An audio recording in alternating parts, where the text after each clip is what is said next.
Hello, everyone, and welcome to Pathfinder Bear's Campaign, Part 2. Mhm. Bear? All right. Last time we left our party, which we will introduce in a moment, they were escorting a shipment of magic items, minor, to a small coastal town by the name of Norin, where some hermit, alchemist, wizard guy lived. He was a bit odd.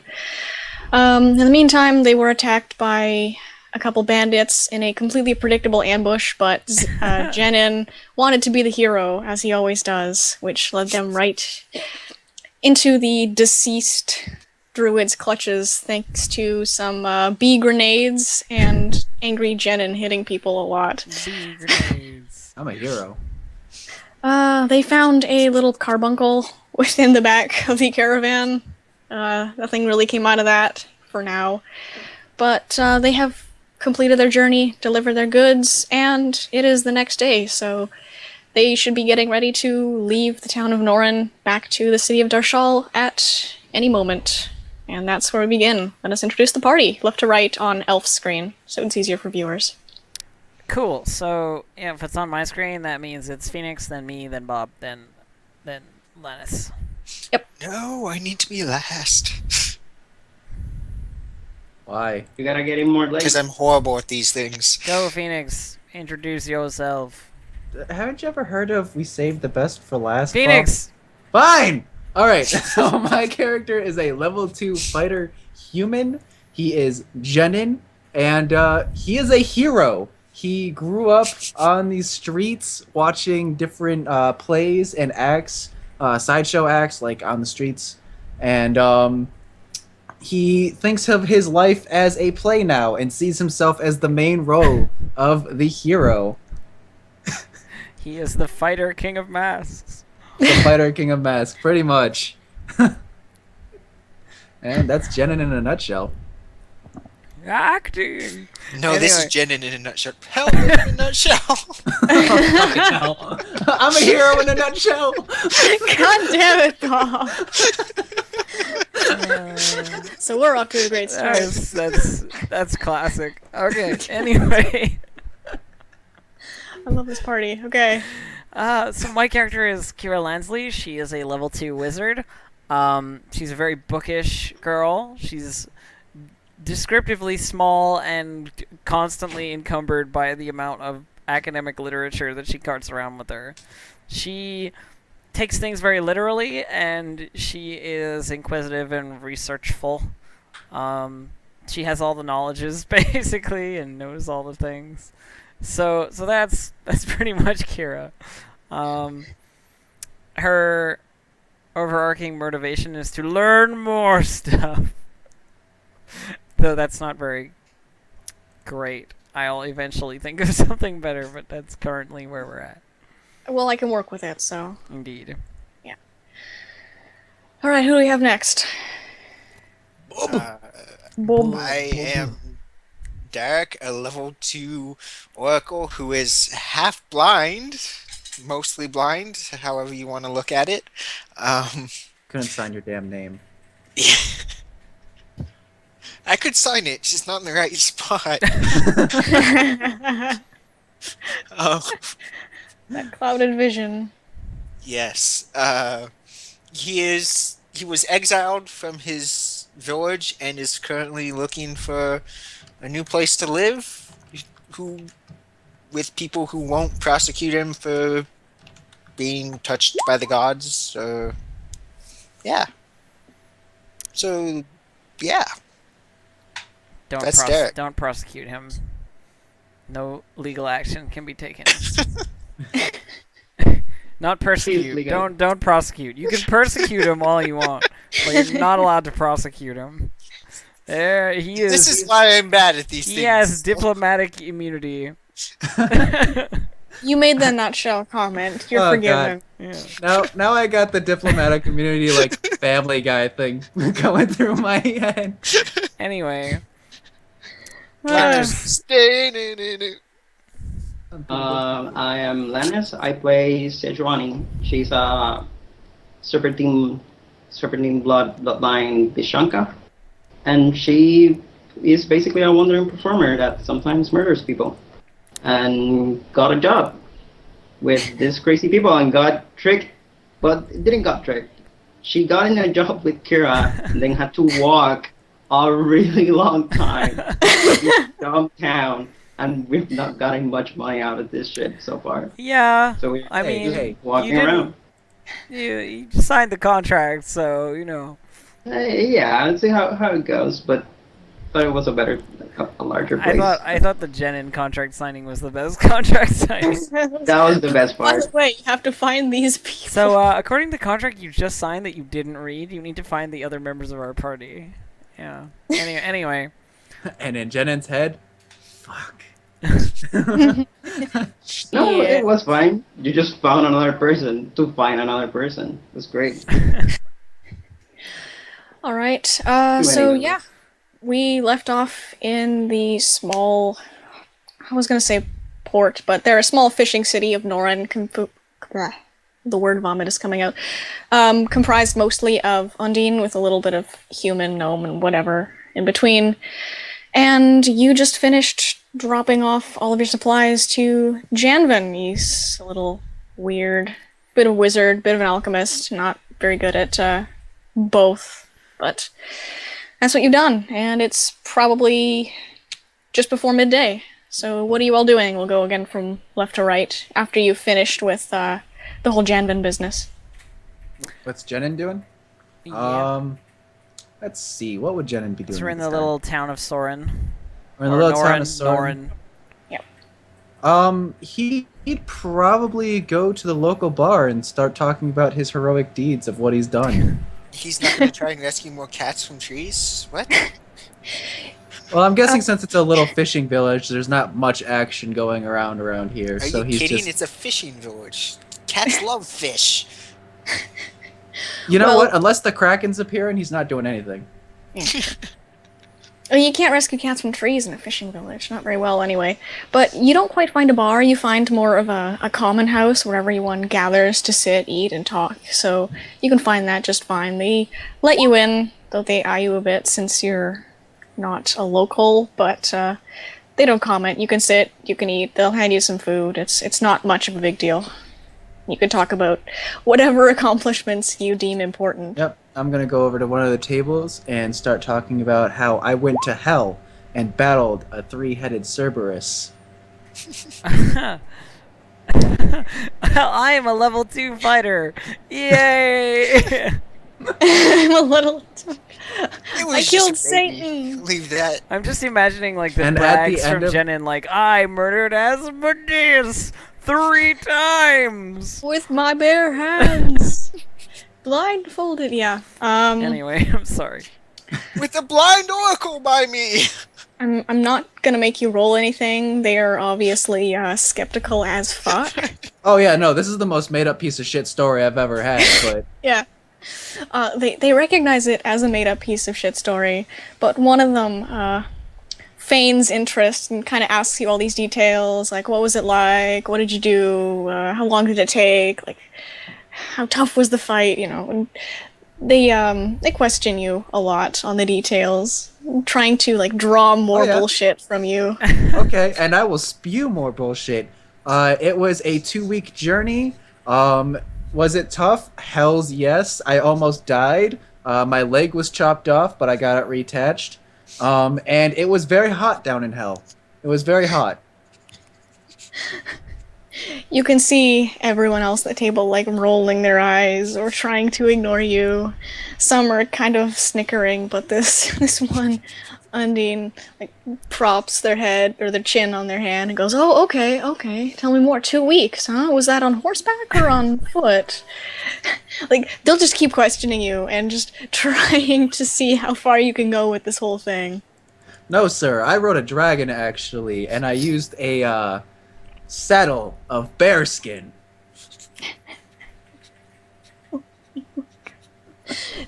2 weeks on Dragonback. That is quite a long journey indeed. It was. Especially The dragon into didn't have hell. much to eat. I wish I came to this fishing village and let you saw it. Unfortunately, I had to kill it after my adventure.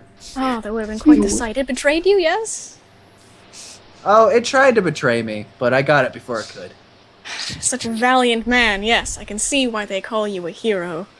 I am indeed the He went hero. over the world with the fucking dragon. He went around the world with the dragon. It's like, where's the village? Oh, They that obviously direction. Okay. don't believe you, but they're just doing this for entertainment purposes. Oh man. Oh. Then he went to, oh, where's the town? Ah, it's on the east. He goes west until he finds it.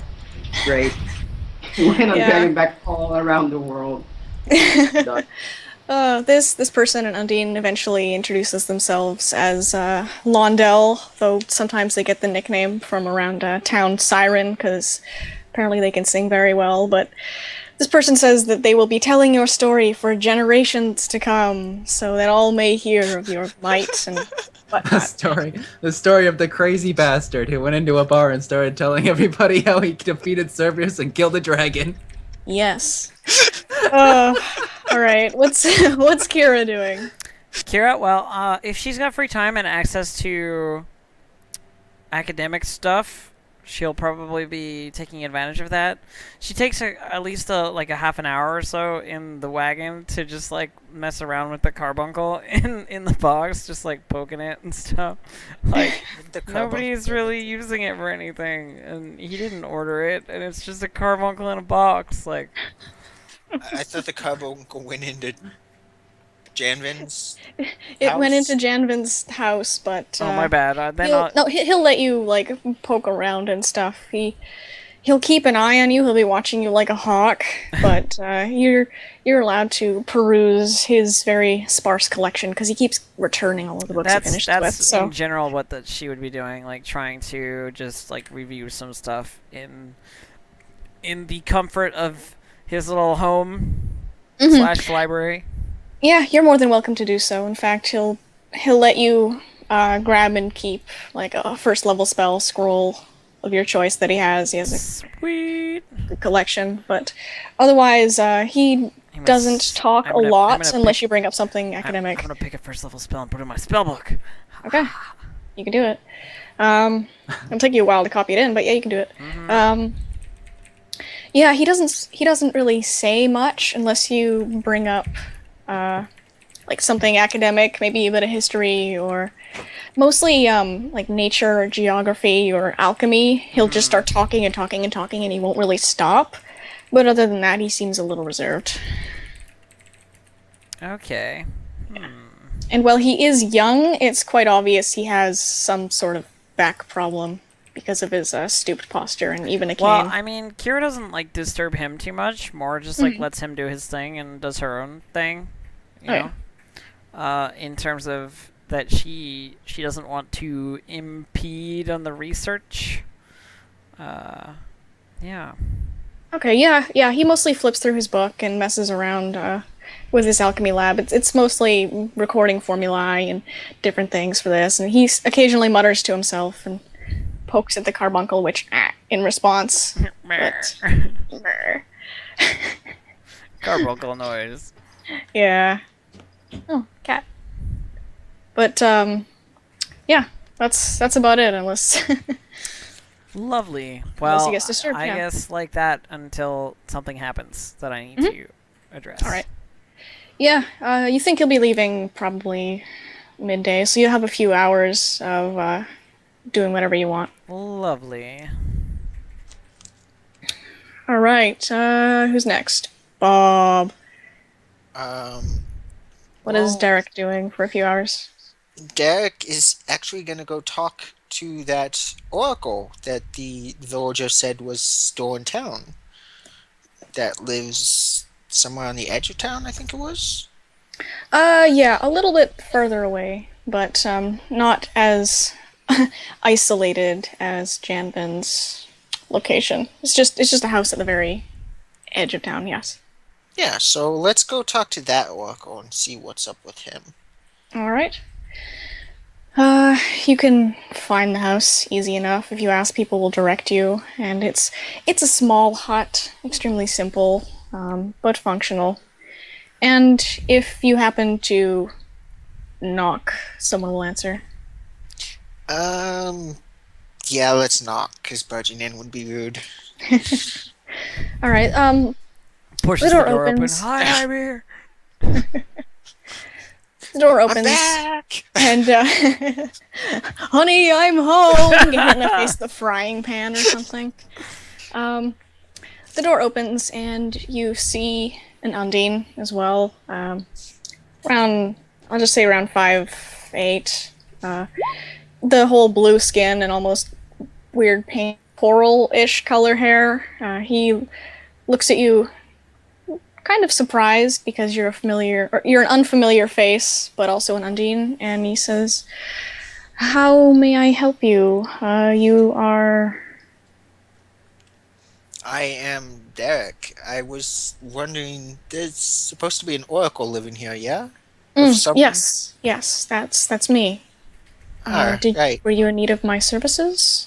No, no, not quite. I was wondering why you decided to stay here in this particular town of Norin. Well, come in, come in. We can discuss such things. Of And course. he'll step aside and let you in. Small table, couple seats. He'll take a seat after closing the door. Yep. Sounds good. So, why is it that you're curious, if I may ask? I'm an oracle myself. I was exiled, so to speak, and I was hoping to find some place that I could call home for Hmm. whatever reason. Another one of a god touch, yes. Not common, but they tend to find their way to Norin, especially the Undine ones. Some of them usually leave, but that's because they have business elsewhere. I've seen one who was an exiled noble of a minor house. They obviously had political business to take care of as soon as they found shelter here, so I guess I stayed because I had nothing else drawing me from anywhere else. No family wanting me back, or no politics or any of the sort. This was a small, cozy town. It was simple, so I remained here, and now I occasionally act as a healer and a caretaker for the children when the others are out fishing or working. Mm, yes, and if I might ask, what exact sort of powers did the gods grant you? Well, I'm not sure if it was my Undine nature or my devout worshipping of Gozray, but I am tied to water very, very strongly. So I have powers that relate to that. Um, that's mostly it. Yes.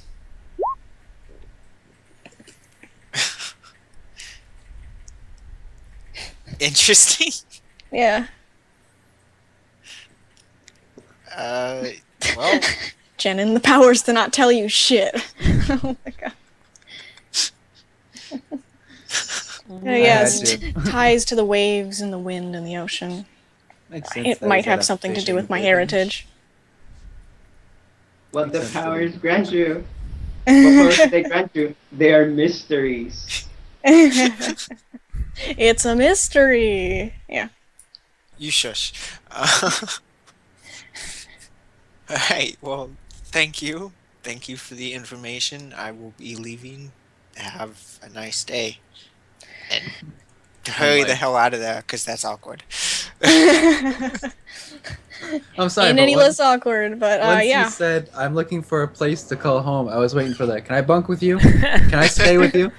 This place looks comfy. Mind if I? This place is comfy Mind if enough. I move in? Come on, we're Oracle Bros. Let's do this. This looks like a nice place to stay. Mace to the head. Okay, Water. maybe a perception Water, bro. check as you're hurrying out of the Perception. little hut. Yes. Okay. Yes, Erangel. We're going to get TPK'd by brushing our teeth.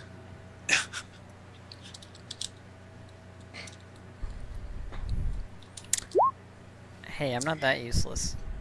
Alright, as you're leaving,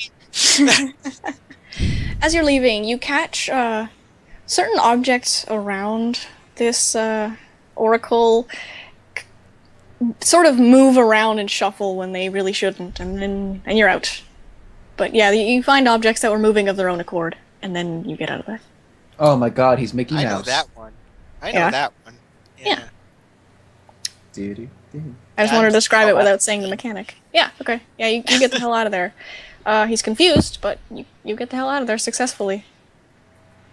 Didn't know about that one.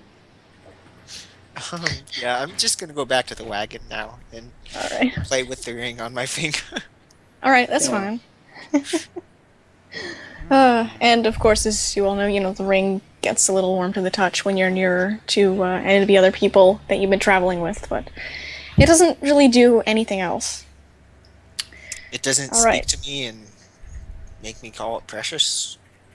Not yet. Not Dun yet. dun dun. Dun, Let's dun, wait dun. for Plot development. Plot. Make a will save. Tanner, make a will save. Okay. Throw the fucking Tanner make a thing. will save. Throw it into the fire. Throw it in the fire. Okay. No. Simone. Damn it. First thing I'll do is try to get into Janvin's house and read more about whatever this ring could be. Yeah. He lets you in, and since you're one of the people who came to him to know what the hell these rings were, he lets you with a he lets you have access to a couple of the books that might be able to figure it out. Stuff regarding magic items or history and stuff like that. Yeah, that's great. I'll try, and there's no book that does that, but yeah. Do I have to roll anything to learn a bit? No, I want if to you know more if you about take interactions, about different interactions to magic items, things that need more than one magic item. to okay. work. Well, you can't find the specific magic item that you're looking for, but you do find in the book about the effects of magic items that certain items are some of their functions are only activated when all are worn. Usually, it comes in a pair. Like there are master and prisoners rings, and the prisoners they can't remove the ring, and then the master wearing the ring knows exactly where they are and their state. There's stuff like that. So usually these functions, they're passive, so they aren't, you don't put on all of the items and then activate an ability. Usually it activates itself once the prerequisites are met. And these powers usually have something to do with divination, like scrying or knowing the state of something, or linking thoughts as well. But that's what you get. So you know that these rings, if how many there are, you're not quite sure. If they're all worn or something, the secondary ability will activate on its own. You don't need a command word or anything. Ooh. Is mine a command sentence called the Power of Grayskull? No. Eat shit, Phoenix. Good try. Just sit there looking at your ring saying random shit. By the power of grace. Grayskull. Another thing that I want to read is on sorcerers, actually, or people that are touched by magic. Is there anything I can find close to what she is? There's one book. It's quite old. It talks about bloodlines, The but book it's talks? you read and the book mentions bloodlines, and it seems to be a collection of like research papers that a certain scholar has done trying to track down certain features that sorcerers exhibit and trying to categorize them by their origins, that sort of thing. So You can find similar things. There is a chapter at the end where it goes through stuff, features that they haven't been able to categorize yet, and this book is maybe like 50 years old, so you can find some of the characteristics you seem to exhibit, but they're uncategorized for now. If you happen to find a later edition, you might be able to, but so far it's just like a collection of things sorcerers exhibit, but I can't pair them together yet. Oh, what's the name? Javin, what's his name? Janvin, yes. Janvin, yeah. Janvin. I'll go to him and ask him if he knows if any place that has this sort of book, a new edition, any sort of update, anything. He scratches his head and squints at the title for a moment and says, well, if you're looking, I'm pretty sure that the Archives of Nephthys in Darshal would have a newer edition, or if you're willing to go far, I know the capital has a very large library, but that's quite a long ways away, and they don't let just anyone in there. Thank you. Dun, dun, dun. And for the rest of the day, or are we skipping the rest of the day? And just what we're you doing? have a few hours. You have a few hours before the caravan driver or the wagon driver is ready to leave. Have So to head back, it's just what yeah. you're doing in the few hours. Oh, sweet. I will grab a room, whatever I can, and deal with the poison thing. I'll grab some vials, see if anyone has, buy them. I don't know how much they will cost. And try to extract. Manageable, it's fine. Okay, and try to extract some poison, because apparently we got ambushed. That's not cool. Janvin is an alchemist. You can get some vials for him. He probably has like 1 million of them hidden in a random bag of holding somewhere. Yeah, you can get some vials. So, Okay. let's see. That's everyone. Yeah, that's what you do until... Yes? I just want to point out that the spell Right that ahead. I'm taking, the first level spell, is Disguise Self that I'm adding to Okay. the book. Alright. Okay, Yep, do we'll I take have to one. roll? Do I have to roll anything? To just extract all the poison? Extract a few doses, I guess. Yeah. No, you can get a few vials of that. Okay, I'll pick up 2. Yeah, it's not like you're milking a foreign creature that might use handle animal, but you're good. You can handle it Okay. yourself.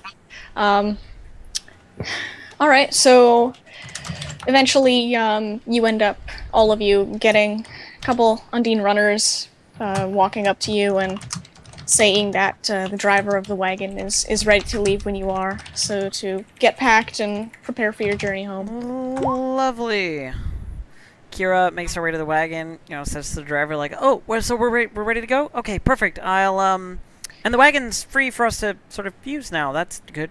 And sort of hoists her backpack into the back there. Oh yeah, he And, says, yeah, you can just put your stuff in the back. You can sit down in the back too. It looks like it's going to be a warm day since covered, so. There's no signs in the wagon, right? No, there's no signs in the wagon. So yeah, I can assure you of this. Kira just takes a seat in the back and takes a book out of her knapsack and keeps reading. The title on the front is The Appropriate Response. It is a social commentary book based on significant interaction with people of high standing and how you should respect their various noble cultures and so forth. She's clearly reading about some sort of, I don't know, halfling tribal shaman something, and how the appropriate, bowing and scraping that you have to do when approaching these people, so forth. Oh yeesh. Knowledge everything. Yeah, as you're packing up and ready to go, an Undine walks up to you, and Jenin will recognize this person as Londell, the oh so interested listener of the stories. Ah, my good man. Do you remember the story I told you from before? Yes, quite interesting, quite interesting. In fact, I was just wondering if you have extra room within that wagon, perhaps, if you're going to Darshal, that is, I could go in there and spread your story to the masses. He's got this big grin on his face. Oh, it's not my decision. Besides, I'll be walking outside the cart. A hero never takes a break. Ah, true. I I don't should have know, known better. This blur doesn't seem to be trustworthy. He'll squint at you and look at the others. Is this poor man's eyesight all right? She's still reading, and turns the page, not paying attention. Glasses. It is most definitely not. Oh, how close do I need to, if at all? You have to be kissing him for him to be able to see you. Just get a little closer. It's Jennings. What the heck? All right. Londell will take several steps closer, so he's like 15 feet ish in front of you. Is that better? Oh, and Undine, of course. Sure. Just looks away and just... Wonderful. He climbs into the back and plops down. He already has a Kira little. goes like, Yeah, we should ask. Sorry. Yeah. He scoots off to another part of the. No, but she's like, I have. He's not the one who can. I'm getting echo, by the way, from somebody. Yeah. It's probably me. Echo. Anyway, no, whoever is, it's still. I still hear it. Okay. I still hear it too. Now I don't. Okay, we're Okay, cool. She goes, excuse me, I'm the one in charge of this particular expedition and the cart and the travel, and I was sent from the Temple of Nethys with all this stuff initially. So if you want to come with us, he doesn't. You speak to me about it. Oh, my apologies. He'll stand up in the cart, kind of stooped over, and try a little half-assed bow, obviously not practiced. I am Londell, storyteller and performer. At your service, maybe? Performer? What do you do? I sing. Oh, I play the flute. It's great. Wonderful, wonderful. Where have you performed before? Just within Norin. I've been here most of my life. I'm still a performer, but nothing of any renown. Well, I mean, I figured as much. The bow was a little less courtly than necessary for high-class performers, but that's something you can work on as you grow your audience. Okay, all I need you to do is to sign this. She goes into her pack and digs around a bit and just takes out a paper, hands it to him, and goes, "Just sign at the bottom." Takes a pen out from behind her ear, like an ink pen, and just hands it over. Just sign at the bottom, and then everything will be fine. We won't be held liable for any particular bodily harm that may come to you or anything as you are traveling with us. Any actions that you take will be your own, and they will not be representative of our group in any way. It's just, just generally covering everything that needs to be covered when you travel with other people. All three of these other fine people have signed the same document. When you get a few words in, his eyes sort of glaze over and just kind of tunes you out. Kenneth's gonna walk right next to him and go, "Just sign the document." Yes. Of course. He looks at it, starts to read it, and then gives up and just signs. Goes. We got And here now fine. you need to find 2 more people. What? She takes the contract back and folds it, neatly so that it's sort of preserved well. Sets it aside and says, "That's perfect. Now, as a functioning member of the group, it'll be your job for the next foreseeable while to come up with the requisite few silver that are required to travel along in safety. Sort of a tithe to the Temple of Nethys for providing you with a service. A tip.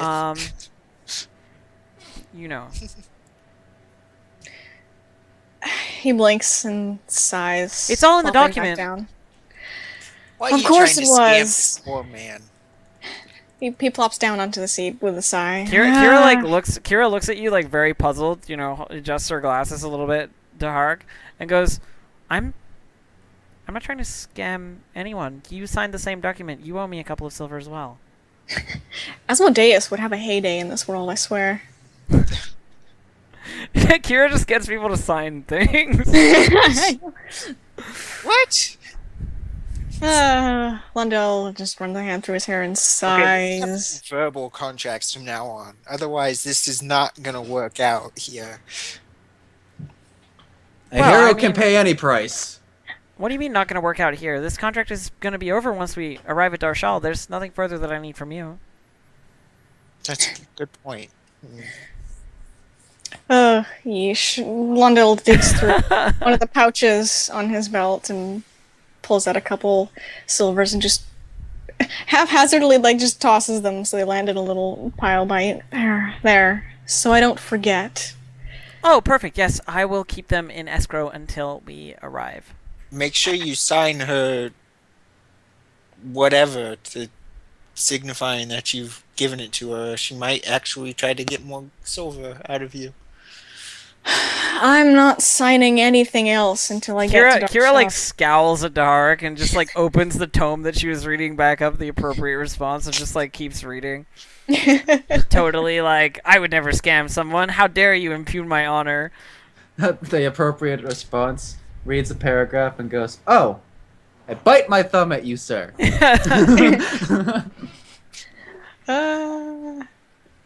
Well, yeah, if that's it. So be it. I'll just sit down in the wagon and I'm walking on the Alright. side. You're walking on the side. Where's Sewani? Is there any room inside the wagon? Yes, there is. We'll There's get a him in the wagon. shit I ton of don't books know. in there. There you There's go. probably a There's- lot more room than 3 people. Jenin toughs out the sun. It's fine. Jen toughs it out, yeah. Jen's Yeah. That's because Jenin is an idiot. Jen's a hero, not an idiot. There's a difference. Excuse you, Jenin is a true hero. Yeah, so Besides, you somebody start has to your be journey. on watch, and it's not going to be the blind guy. So Derek, take Jenin- watch. And he's so brave. He's so brave.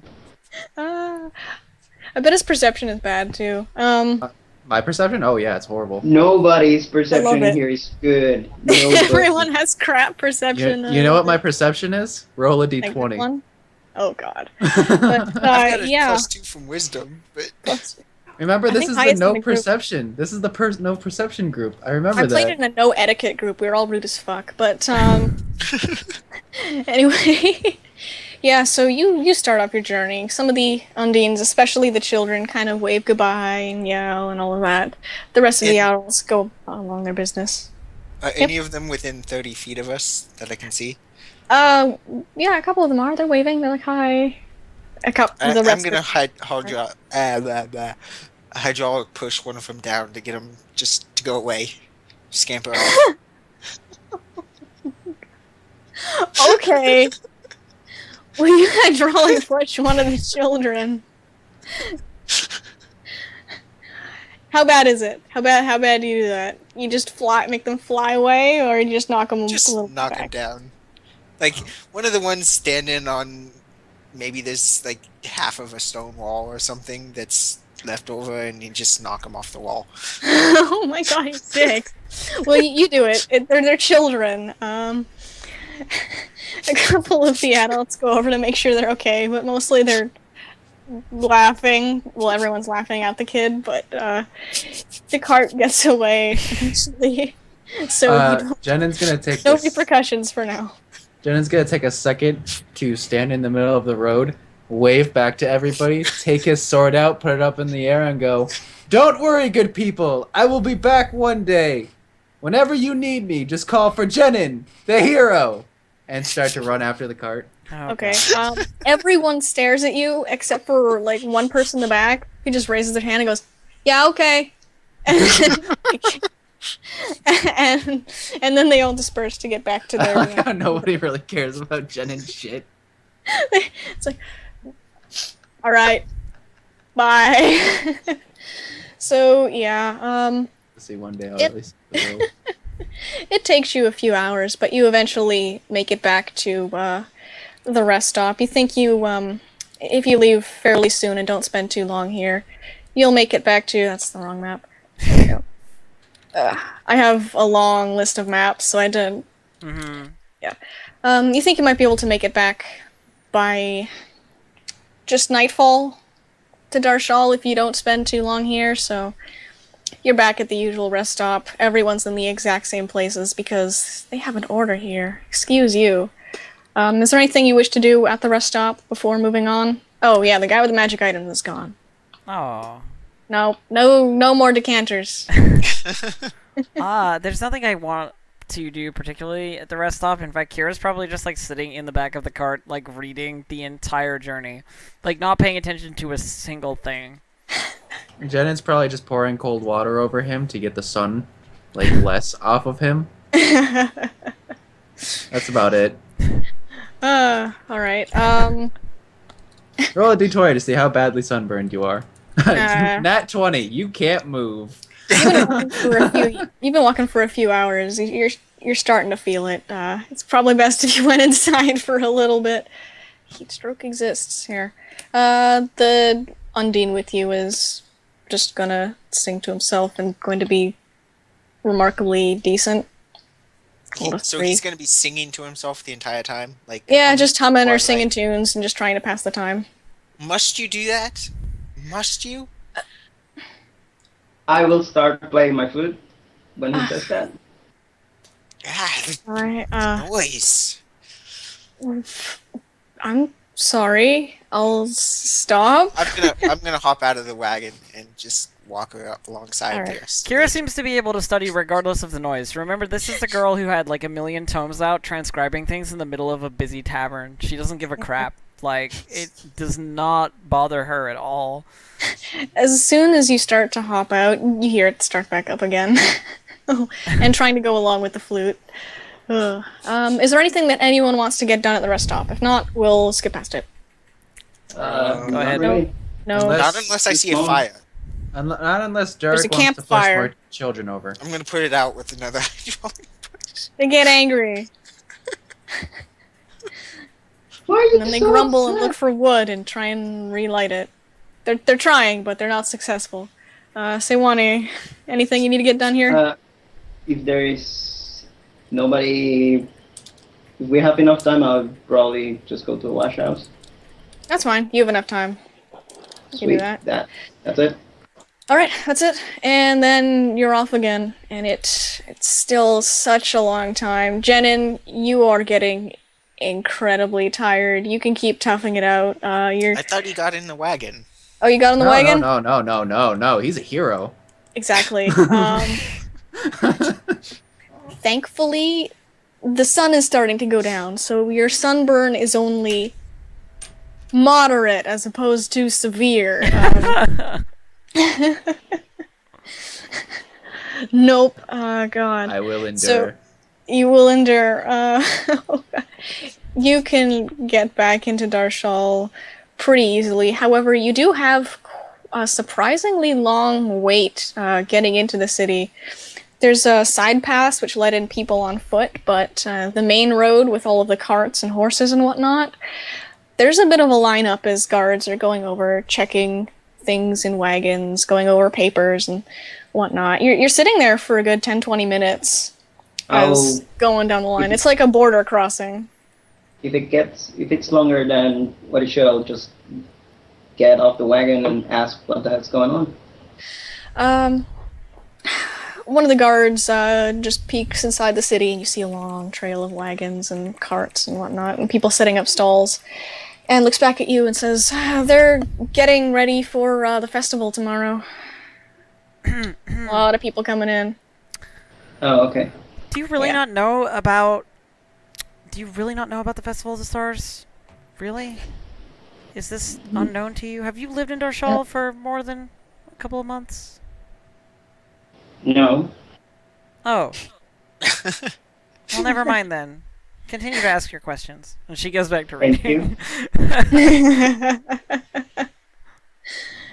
Yeah, so that's what the guard says. They're preparing for the festival. People are shipping in goods, starting to set up stalls. They're And- decorating the main street. And actually, that's a good point. If guards are checking paperwork, then Kira has plenty of paperwork for them to check if they really want.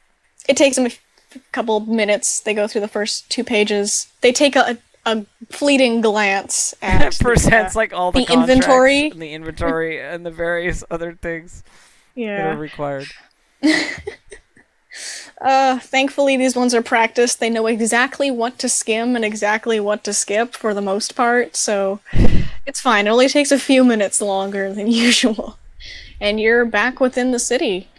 The cart driver starts making its way across, ends up taking a bit of a side road in order to get to the temple district and away from the main street, which is starting to get extremely busy, especially since people are setting up their things for tomorrow. And you eventually wind up back in front of the Temple of Nethys. It's quiet, there's barely anybody out since the sun went down. Lovely. Mhm. Okay, well, first things first, I'm going to go. Kira's going to hop out the back, get her backpack, wobble slightly, and make her way towards the doors to the Temple of Nethys, obviously. Unlocked, it's fine. And she's going to go inside and try and report back to her sort of the archivist or whatever, the individual who sent them on this particular mission. Alright, after a couple minutes of looking, you find her in the back, sorting some papers and scrolls, and not doing anything of much importance. Lovely. So she approaches the woman and says, I've just returned from Norin. Master Janvin has all of the items that he required, and he'll be sure, he said, to send them back soon. Just doing some research. She smiles and nods and says, "Wonderful. I knew you were one of the more reliable people to come to this temple and use our services and whatnot. Thank you very much. We'll have your payment delivered to you in the morning. It's getting a little late here. We'll sort it out." Perfect. I'll get a room back at the King's Crown, and you'll be able to find me there. Yes, of course. We'll send a runner. And how many people did you hire? We'll include everything in one. Well, 3. Uh-huh. Technically a 4th on the way back. Hanger-on. So for and I have Okay. and sort of hands over a couple of silver pieces. Like there's some donations to the temple as required by the contract that I wrote up for my employees. She smiles. "Thank you. We appreciate your patronage and those of your employees." Yes, we'll have 4 payments delivered to you within the morning, all in one, just so we don't have to go around finding other people. Thank you very much. Perfect. I'll tell them where to report if they want to receive their money. You're always welcome here. And she sort of turns after that and heads out. All right. She goes out to the wagon where the rest of you are, I'm assuming, or at least hanging out. Are we getting paid soon? Actually, yes. Tomorrow morning.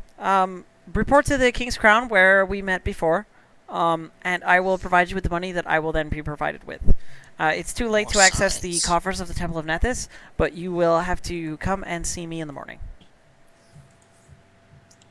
See you Sounds in good. the morning. Those are the exact words you use. It isn't my fault that you are ocularly impaired, where my turn of phrase does not necessarily change depending on who I'm speaking to. Bitch! Figure speech, get over it. I'm heading Yeah, to, it's just a figure of heading speech. to the Get bar. over it, motherfucker. I'm heading back to the bar. Or the camera. Or, Okay. So, Alright, you first can things click first, this Kira knows the crowds are going to be getting bigger, so she's going to head towards the King's Crown immediately to try and get a room before they're completely full. Oh, yes. Oh my god. We'll go to the King's Crown once we get through. Jen and Derek, what are you doing? Since I know Siwani and Kira are going to the King's Crown, so. Going to the King's Crown, trying not to move. Trying not to move. Got it. Derek? He's walking with that, like, stiff shoulder, like, I'm not letting anybody see that I'm in pain right now, but I'm like, ow, ow, ow, ow. Do I need to make a perception check to see if I can get somewhere near the God, what's the tavern, and find an alley again. Oh god. Uh, you might be able to find your. Make a perception check to see if you can find your way around to the same district, because you're unfamiliar with this city, so it's like how do, and the sight makes it worse. How do? So you do want me to? Is that what Yeah, you're saying? yeah. Let's make a perception check. Okay.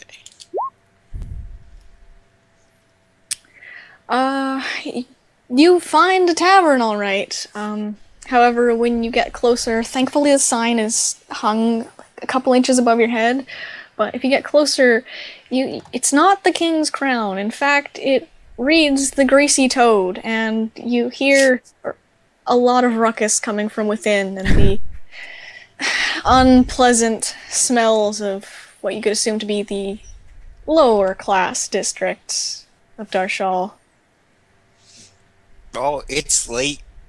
There's probably an alley with a barrel on it, so time to sleep. All right, you can curl up there. Make a roll. Are you just sleeping in an alleyway again? Yeah. God damn it, Yeah. Bob. Yeah. All right. Good. You blind vagrant. No guards find him, and no drunk guys go piss in his alley. It's a good DM100 roll. Yeah, so you find a place for the night, and you are absurdly lucky in the fact that you are undisturbed.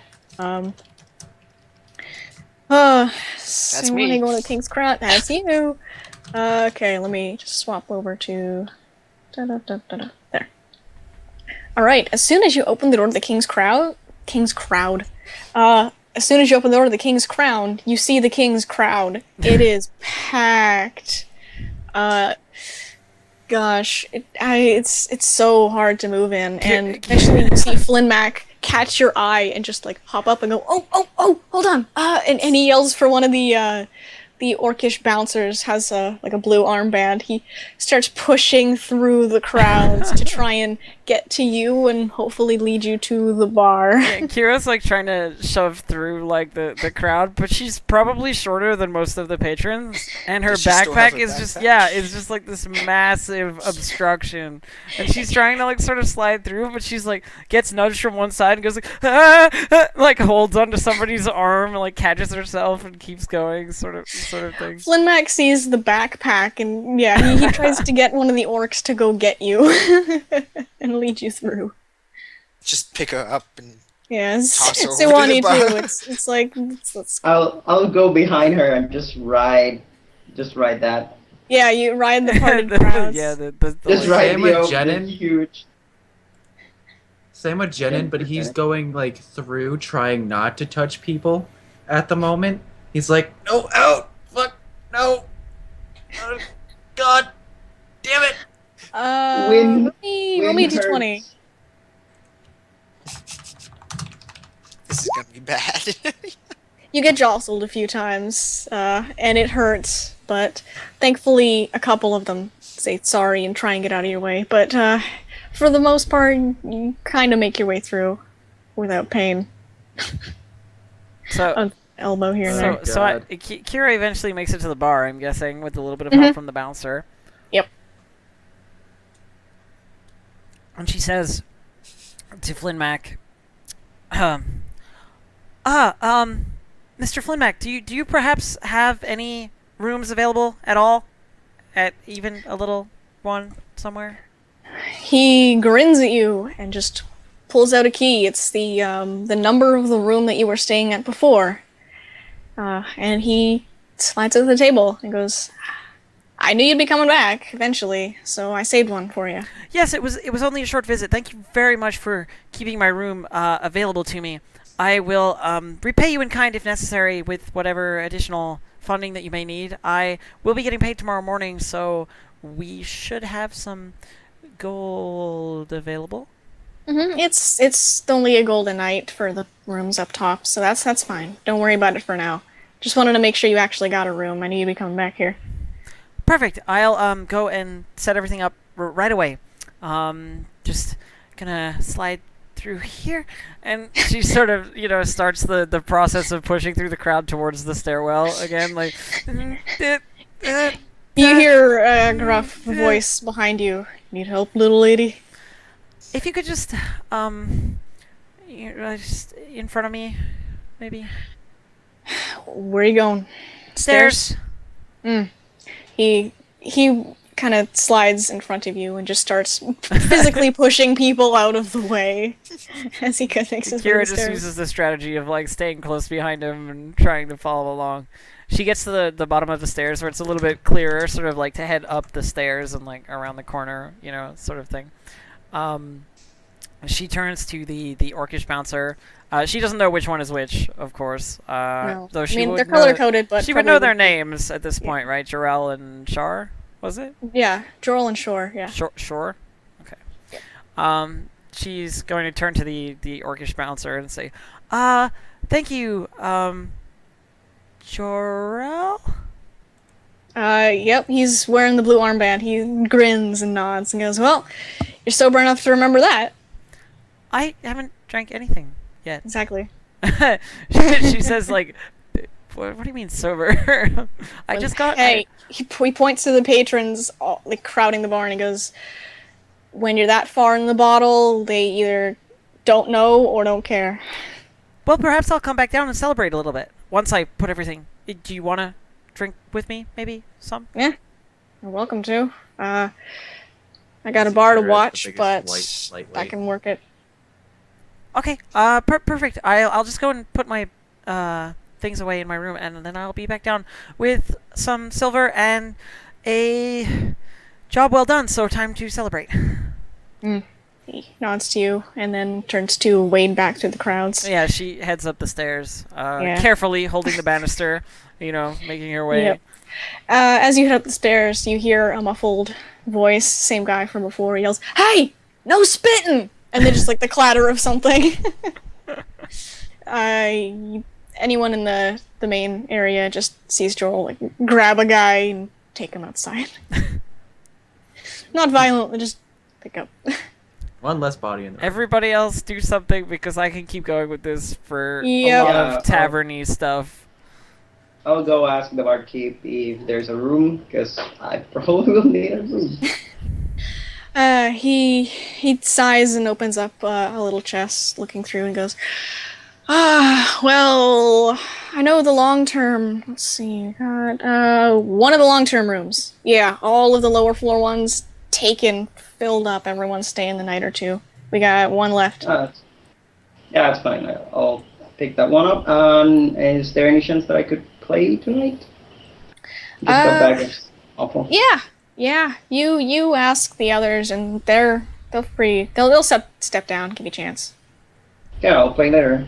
I'll go and try to make my way through the crowd to the room and get away from all this clusterfuck. Get away from the clusterfuck. Oh god.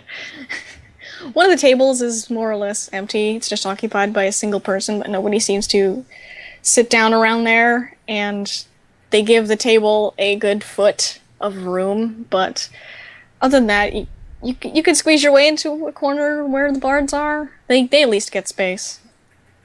Oh, okay, Everything I'll else is just go packed. there. Yeah. I'll just go Everything there else and is- wait. All right. Jennan's going to walk up to the innkeeper. Mhm. Surely you saved a room for a heroic man such as myself. As you know, I stayed here before. No, you have to sleep on the ground. You get to stay in the alley with Derek. Unfortunately, he opens his little chest where probably he keeps the keys. It's like jewelry box sized. And he tips it over, and some dust falls out, and he goes, "I'm done for the night. If you're with some friends, you can stay with them, but they bought me out hours ago, the lower levels especially." Oh. And Janian is like, he just made this whole big, surely you saved one for a heroic guy such as myself. And he's like, no. No, fuck you. Kira's like right at this moment in like a middle class room, you know, sort of nice and comfy, enough space for like multiple people if there was. Like laid her books out across the desk, thinking about taking a bath, you know, like just generally having. I'm just imagining like the scene here, like she's upstairs doing this, and like he's at the counter, like I have nowhere to leave. Well then, I might as well make the bar my room for the night. If you're gonna be sleeping, might want to find someone else to share a room with. Check the bouncers. Maybe they'll room with you. Oh yeah, because I want to go stay with an orc. Want a bunk? No. Wink, wink, nudge, nudge. Heroes don't do that. But by the way, Sleep under do the I know table how that big? everyone's giving a wide berth. Do I have a pretty good idea of how big my room is? God, I don't want to give it measurements. If it's up top, it's a moderate-sized room, middle class-ish. It's worth a gold a night, which is pretty good. You have a bed, you have a dresser, some places to put things. It's for long-term stays. Okay, I'll just tell Jen, if you want, you can stay in my room for at least tonight. Yeah, there's a chest at the bottom of the bed to put things and all that. Yeah. You'll be fine. If you try anything, I'll just murder you. Aha! See, you did save a room for me. Flynn Mac Uh, hesitantly nods. I knew you would let me down. I try, And I guess. he goes off to go hang out with Sawani and go watch her play while drinking a beer. Oh my god. it's fine. I'll try to ignore him as much as I can. Eventually, a half-elf playing the fiddle on a table steps down and lets Sewani play. Okay, let me roll. Yep. Performance. Honestly, perform is one of my favorite skills to put points into now. And I suck. What the It's hell? routine. It's routine. It's below good. It is typical. Let me roll just to see how drunk these patrons are. That might work in your He's favor. getting like Zanvin's. Drunkenness. He's getting Zanvin's luck right now. It's Okay. probably a Bob performance. Hi, Let's be Bob. honest. A Bob performance. Bob, don't Yeah. sell yourself short like that. Bob, you're great. You're great, All right. Bob. Roll the d20, low is sober, Never high say was that you're drunk, got a routine. 10. You have pink hair. That makes you the most unroutine person I know. You've got a blue wig. Yeah, but it's not They're real. moderately drunk. Not yeah, yet. They're getting there. They're getting there. They're just starting the night, it seems like. So you get a couple people who genuinely really enjoy it, but you're not getting booed off of the performing area or Get anything. off the stage. I mean, you rolled at least a 10, so you're pretty good. I mean, one of the guys is like, "Bring the fox one back," and they get slapped upside the head. Yeah, just they get. No fight starts out of that, thankfully, because they're only moderately drunk. But yeah, you're doing okay. I guess okay, that I'm works. so sad. It's too crowded to just shoot him. I know you it's- can't shoot him with a blow dart. It's around this time that Kira comes back downstairs, having said that she was going to celebrate a little bit. She has to fulfill that promise to the bartender she the bouncer she knows so well. So she comes back downstairs without, the backpack that's left in the room, thankfully. Though she does have a notebook because she always has something, and the ink pen behind her ear.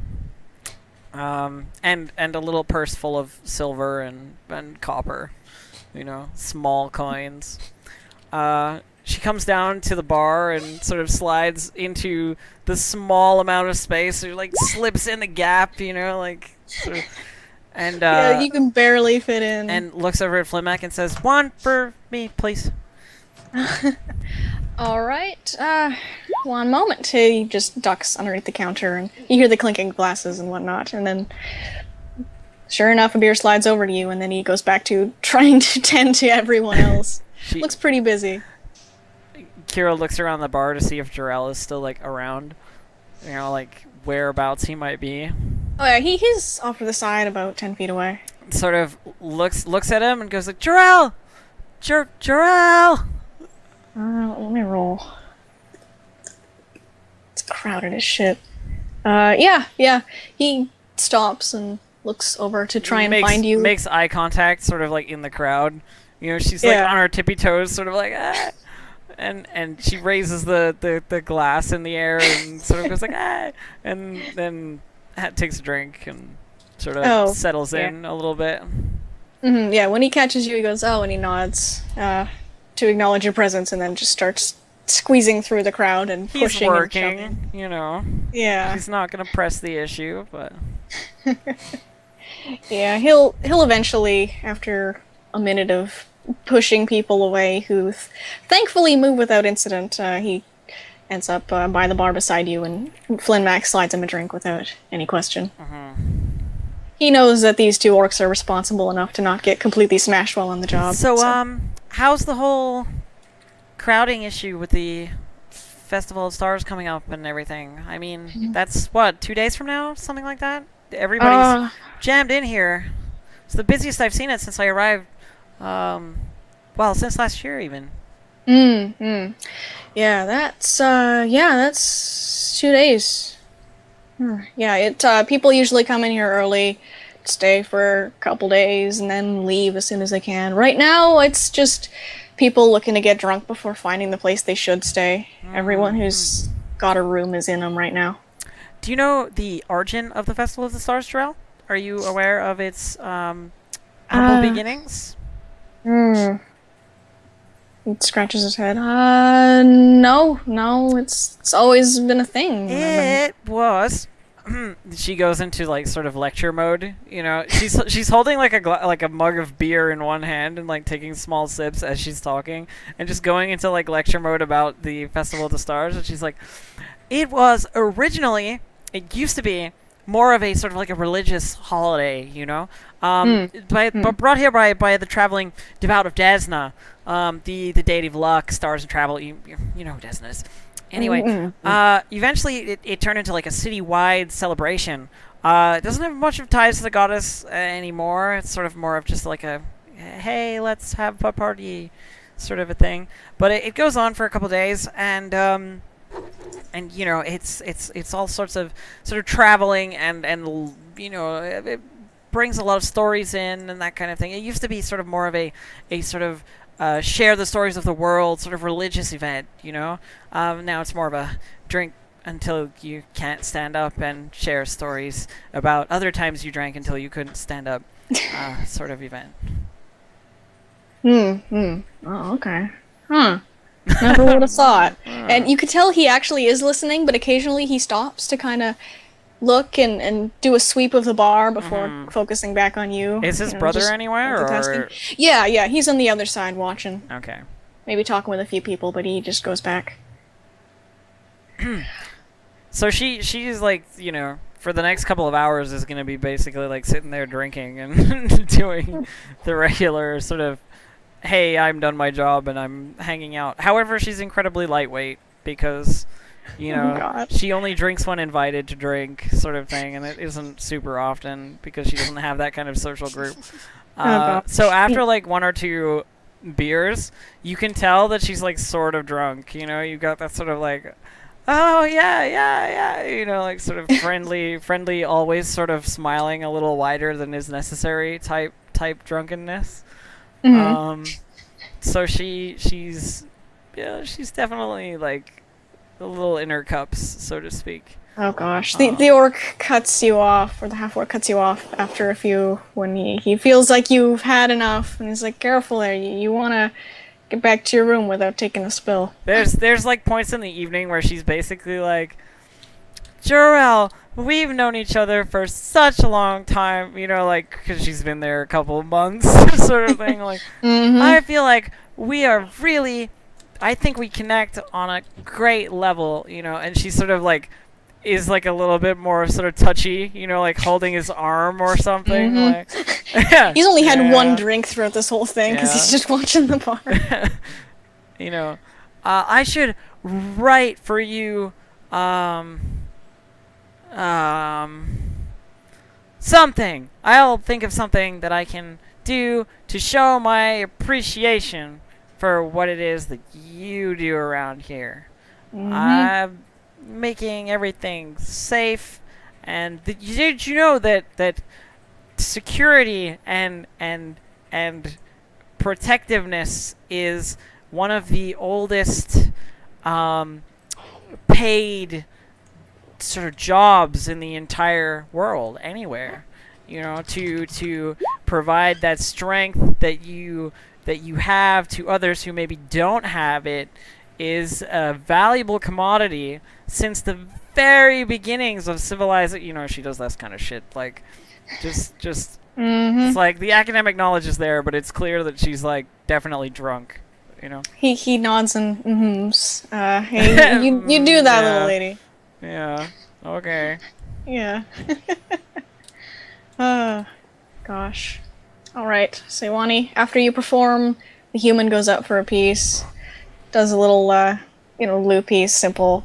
It's fine. And then after the fox, which I think Kira would know, probably a kitsune, and Sewani if you're anywhere from the south. This fox goes up and starts. Let's see, what do you play, my friend? Starts violin. playing. No. Is that Starts playing something on the drums while a couple of the other bards just do stuff in the background. Is it any good? I'm gonna roll. It's horrible. Oh, not whisper GM. One GM roll. GM roll, don't whisper to GM. Yes. Yeah, put GM roll all in one word.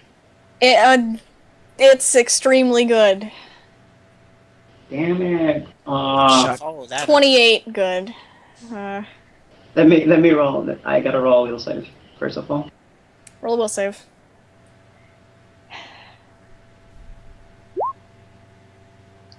I'm gonna Nope. do it. Do the thing. Do it. Do it.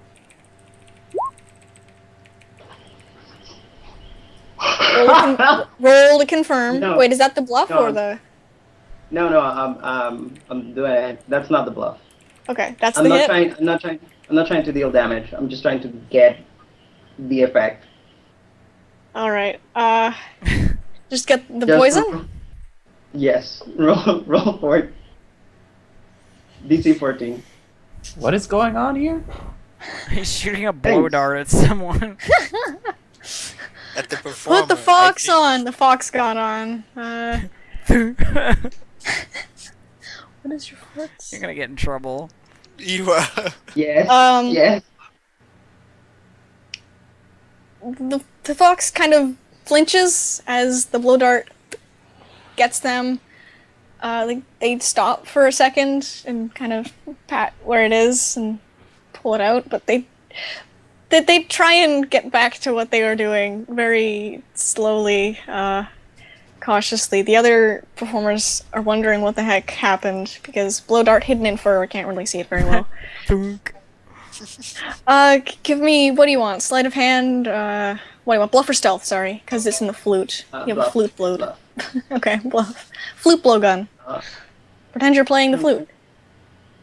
Yeah. I was just inspecting it. Yeah.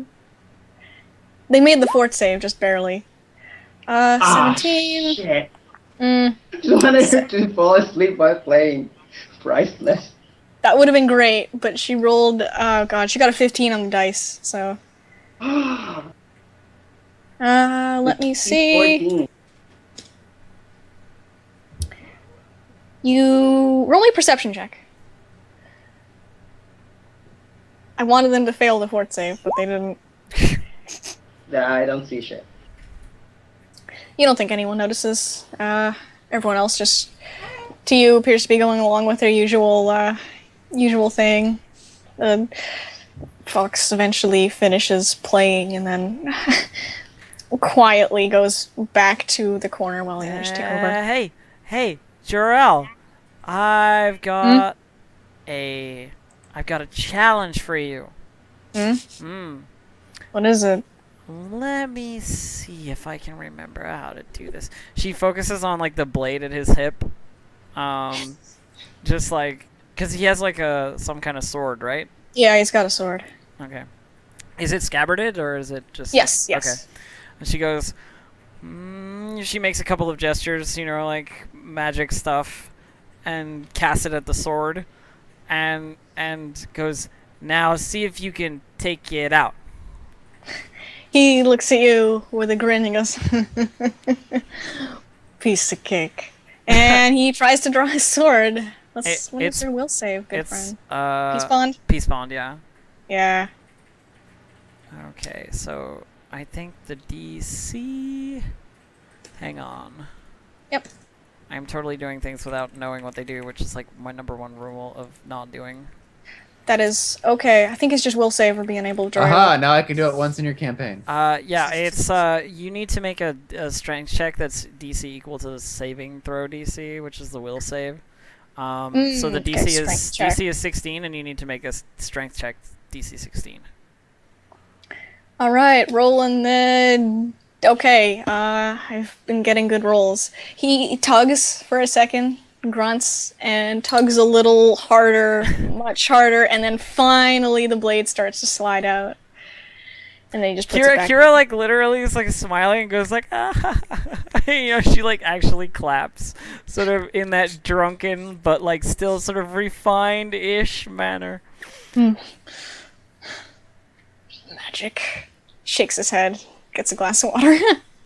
Not all of us rely solely on the muscles in our arms, Jarrell. Some of us use I the do. muscles in our head. He stops. His muscles? No. Anatomically, Drink. technically, the brain. She just goes on with it, Oh god, yeah. Jenin, what'd you do? Oh, I was watching the whole commotion with the kitsune. Alright. The commotion. There didn't seem to be much commotion. There was There wasn't no much of a commotion. They stop, confused, and then keep going. Alright, what's everyone doing for the rest of the night then? Going to bed and trying not to touch things. Sleeping behind a barrel. No one disturbs you, and no drunk guy pisses in your alley. It's good, I rolled for it. Kira stays up way longer than she should, considering she has to meet up with people from the Temple of Nethys tomorrow to get paid. Oh, Something like jeez. the like 2:30 a.m. crowd at a bar, sort of late, and eventually like ends up after drinking quite too much, like snoozing with her head like on the bar, like glasses askew, just like like it's If too. you fall asleep in the bar, you'll find yourself in your room later on, just dumped there. Yeah, I mean, I figured, but the crowd is large enough that like one person might go unnoticed for a little bit of time. Yeah. Mm-hmm. All right. What are Jenin? Rest of the night? Anything special? No, I was going to Sawani's room to sleep and not try to touch anything. Got it. Derek, behind the barrel. Are you just gonna sleep standing up? Well, I mean, he's actually going to like get on his butt and then go, okay, I can do this, and very carefully like lay down. My ring also lets me sleep in my armor, so that's cool. It feels like fluff to me. Yeah. Okay, Oh. Sewani. Oh, it's not like I'll you're just- sunburned under I'll your just- armor. No. That's awful. I'll just go back to my room and get some sleep. I wish the poison worked, but the dice rolls. No, it's like, well, fuck, whatever. I roll a will because I wanted to do it, but it's like, this is a really dumb idea, but you have really low will. You're gonna do it. You're not Alright. very bright. You wake up in the morning with varying degrees of hangovers or not at all, depending on how much you drank. I'll leave it up to you. No fort saves, doesn't matter. And if you go downstairs, the tavern is surprisingly empty. Actually, not surprisingly, because it's in the morning. But Flynn Mac is cleaning things. There is Still awake? a little bit of a mess here and there. You don't know when he slept. Maybe he didn't. The orcs are nowhere to be seen right now, but Flynn Mac is just trying to clean up the place. Glenn Mac has had a tavern for so long, he knows how to stay up for weeks on end. Gnomes live a while. It's true, they do. True. They do. So, Kira comes downstairs after having found herself in her bed, not remembering how she got there, but, you know, that's fine. She comes downstairs, she looks like she has... She looks like she has the most wicked hangover that you could ever have. Like, the dark circles under the eyes, you know, the sort of, like... The headache, obvious. Like, her hair is completely a mess. You know, she's just got out from the bedhead. Her glasses are sort of slightly at an angle, as if, like, perhaps the frame bent or something, like what she was doing last night. And she doesn't have any of her stuff with her. She's kind of just coming downstairs, and she goes, Lynn, a herbal tea, please. He takes one look at you and just scampers into a back room to go, you know, get your tea. She just, like, pathetically plops herself down at the bar, like, looking like the most wretched little woman that you've ever seen. Like, just... she's wearing, like, the same robes she was wearing yesterday. Like, they're all crumpled because she was just dumped in her bed, like, still wearing them. You know, she just looks awful. Derek, you wake up with a boot to your side. Not rough, just a nudging somewhat. And look up and there's someone within 30 feet, thankfully. Looks like they're in a uniform. You can assume it's Darshal. And she says, come on, time to get up. Not out here. Why? Why not? It's not like I have anywhere else to go.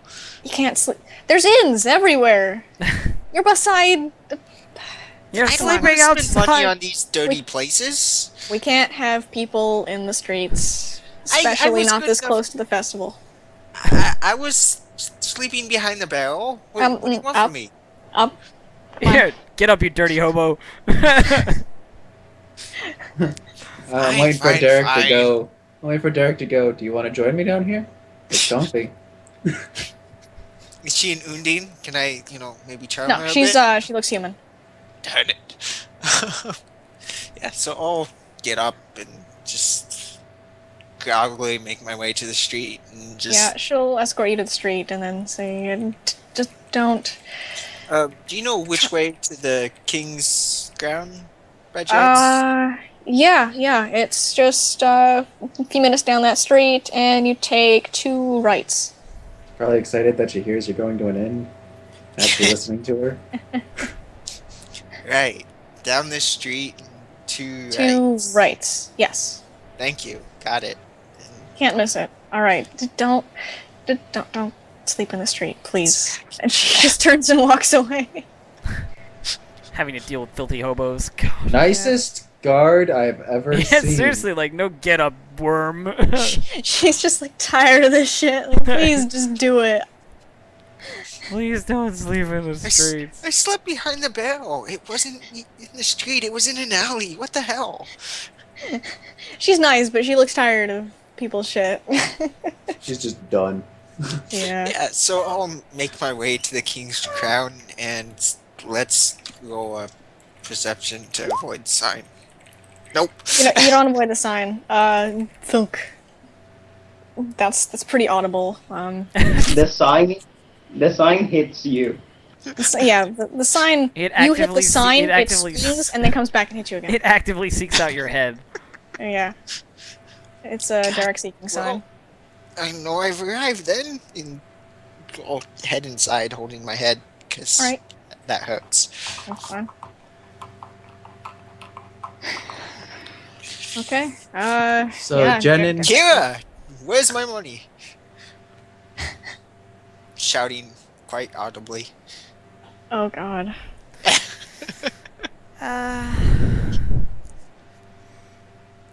It hasn't arrived yet. Sit down and wait. Flynn, Tea. Right when you Yeah, a little distant. She- But you hear clinking, like porcelain. right and right after when a you minute it say comes out. Flinty, you hear ha ha ha ha ha. The hero awakes from his nap and he is ready for the day. Where is my I'll- gnome friend? I'll It's go still some downstairs and tea. get something to eat because Jennings is too loud. I can't sleep. Kira is actually going to scowl at the incredibly loud noise coming from Jenin and cast a spell at him. She just goes like, she makes a couple of gestures and casts Forced Quiet, bitch. Make a will save. I don't think my fighter has will. Nope. D20, let's go. Oh right, your wisdom is. These are really So, good. Spells. With a These are really gesture, good with a spells. gesture, you muffle the sound around a target, making it unable to yell or otherwise make loud noises. That is what this spell does. That's what it does. And this is does the not best affect. spell. This does not affect spell casting by the target. The target can still use sonic effects, but the DC of those effects is decreased by 2. The target gains a +2 bonus on saving throws against sonic effects. The target gains a +4 circumstance bonus on stealth. So you're quieter, but like forcibly so. So whisper Okay, now. so he goes Let from some tea ha, slides ha, over. ha, ha, ha.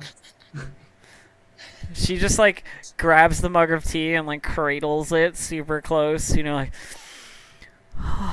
Jenin, still thinking he's in like the same audible sound that he was when he walked down the stairs, goes over to the gnome and goes, "I will have one breakfast, fitful for a hero." You gotcha, and then you just scampers into the because Sewani probably needs a breakfast too. By the way, it will have worn Lots off of- in like the next 2 seconds because it's just like a couple of rounds, but it was just to like silence you immediately when you started making loud noises. Oh, okay, let me redo that then. I will have one breakfast, fitful for a hero! Flinmac eventually comes out with 2 plates for Sewani and Jenin. I'll go over and sit by Kira at the bar and just immediately slam my fist down. When are we supposed to be getting paid? It should be here already. It is Still early. got it. The courier from the Temple of Nethys will arrive soon.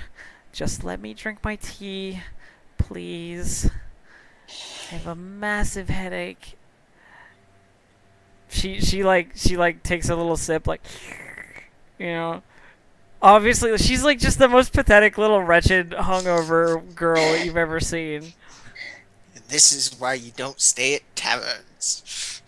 Jenin's going to put his hand on your head and ruffle your hair a little bit, and go, "Don't worry, that headache will be gone in no time in my presence." Please, just lower your voice. Oh, right, sorry.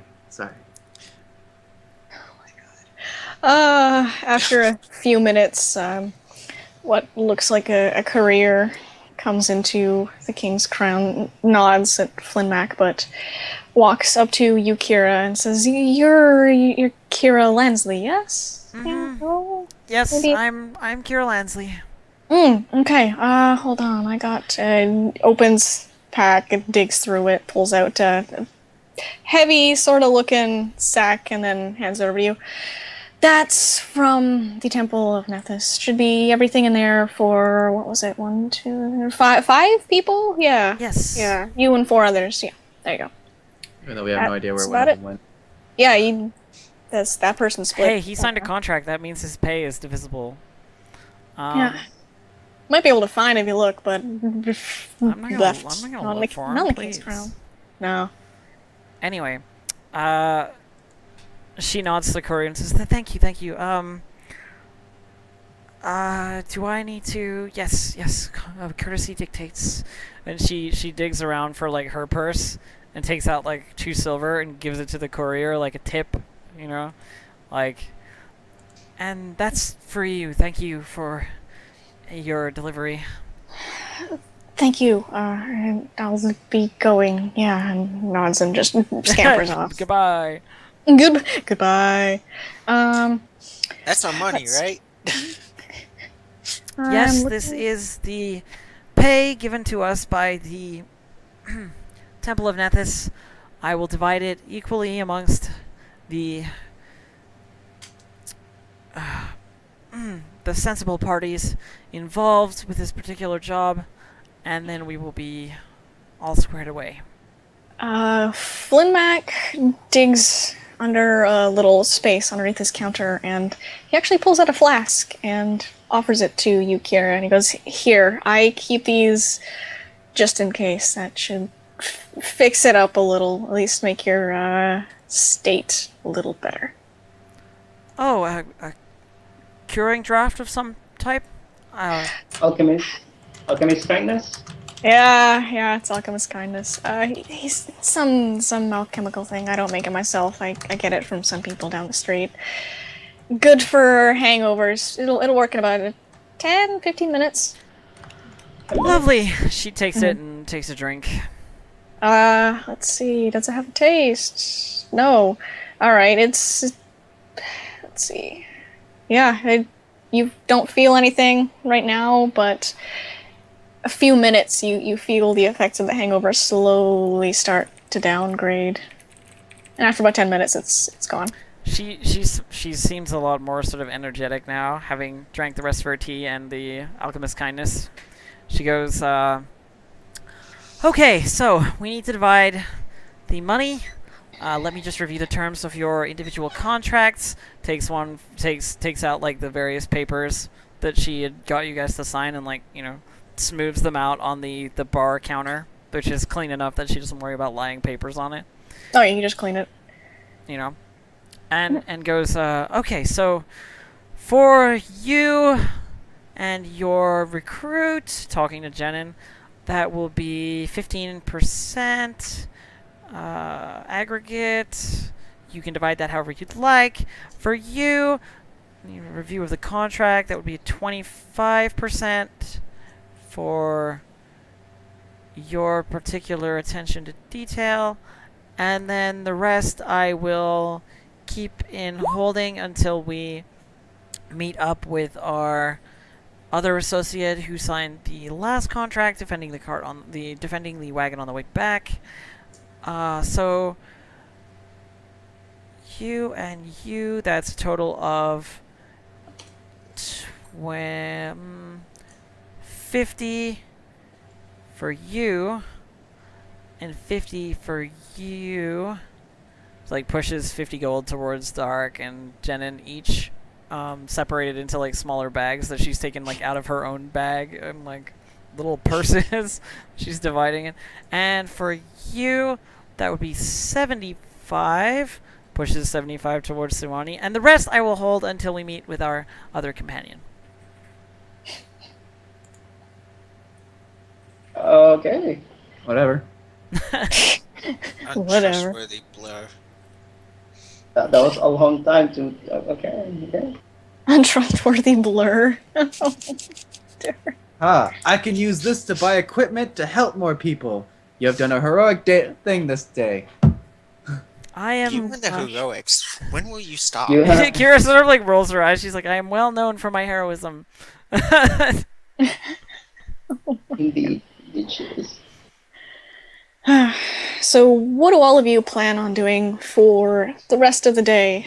Because tomorrow, the Festival of Stars starts. So, you have a day to do whatever you want until the streets become crowded as hell. The first thing that Kira is going to do is she's going to go into the market districts for the town of Darshal, sort of like the incoming goods districts, you know, the shops and so forth.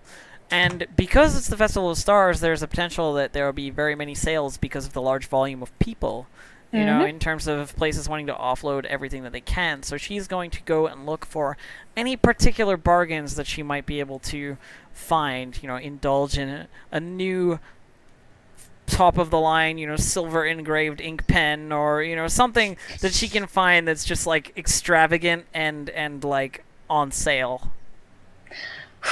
All right. You managed to find a few things if you look hard enough. It's for the extravagant stuff. Usually, it's off of the main market road and onto the shops nearby. They're having a few sales. And this goes for like anything sort of. And Barry, you can decide. But like clothing or jewelry or anything to do with books and literature or magic related stuff, like basically whatever. Yeah, there is a bookstore, but it's filled with the more mundane things. No tomes about magic like you would find in the archives of Nethys. This is just like city guides or wildlife stuff. It's cooking, sewing. It's extremely mundane, so you may or may not be able to find tomes of interest within the bookstore. But there are several tailors' shops that seem to be having specials, especially on custom works as well. Oh, nice. How much for some custom tailored mage appropriate attire? Let me look. I just want to not overcharge you by accident. Or not undercharge you. I don't mind. Yeah. Kira's spoken rich now. Diving suit, traveler. She's really not. It wasn't that much, but I did rip you guys off.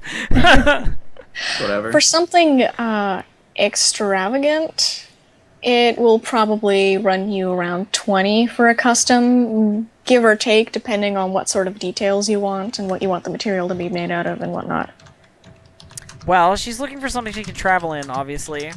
Mm-hmm. Probably sort of same color scheme as she's currently rocking, which is like a beige, brown, yellowy sort of layered number. And the one thing that she's definitely going to get is a hat. She's going to get one of those like nicely brimmed, like, point that goes over flops over a little bit, sort of wizard hats. All right. Yeah, you'd be able to get that for 20 because downgrading for less extravagant and more functional, and then just adding the hat on top. 20, yeah. Perfect. Colors, embroidery, whatnot. Perfect. Yeah. That's good. You can describe that however you want. It's a custom job, so it's completely up to you. But yeah, they could get that done in a few days, I guess, if they work hard. Mm-hmm. And they're willing to, especially because of the festivities and whatnot. If they don't recognize you, they assume you won't be staying for very long. Well, perfect. So she orders this custom job, and is quite happy with that, and All right. continues to shop around, obviously, because when you get a new set of clothes, you got to look for everything that matches really nicely. She still cares about that sort of stuff. Mm-hmm. Yeah, let's see. Yeah, you can find a pair of boots, maybe some jewelry as well. Jewelry tends to vary, but the boots, you can find some pretty high quality but simple ones for a gold piece for a pair. And let me see. I know you don't want an eye patch. Are you sure? They have a, She's gonna they have a she's gonna price for an eye She's gonna get a patch. really nice pair of brown leather boots. Nice and soft, that very supple sort of leather. Yeah. And then the other thing she's gonna look for is an amulet of some kind, of necklace. And because of the Festival of Stars, Desna seemed appropriate, so she's gonna get something that has to do with Desna, sort of holy symbol. Okay. And it's just cheap, sort of like it's kind of cool. Damn it, Bob. For cheap, you can get one for like 10, but it's not gold or anything. What'd I do this time? You're an idiot. Eye patch of better reading. Yeah. You can get one for 10 or 15. It's not gold, but it's an amulet of Desna. It's cool. It's just to It'll go come with with everything a else, simple chain. Yeah. So that's what Kira gets up to for the day, basically, and then Right, she comes yeah. back to the King's Crown and gets back to her academia. What is your total bonus to knowledge religion, by the way? My total bonus to knowledge religion, I will tell you in a second. Alright. Knowledge religion, it is 9. 9. Yeah, okay, roll me a knowledge religion. Cool.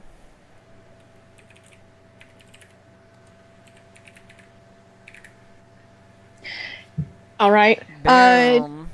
In case you're looking for specific colors of what to buy, Desna's sacred colors or holy colors tend to be, blue and white.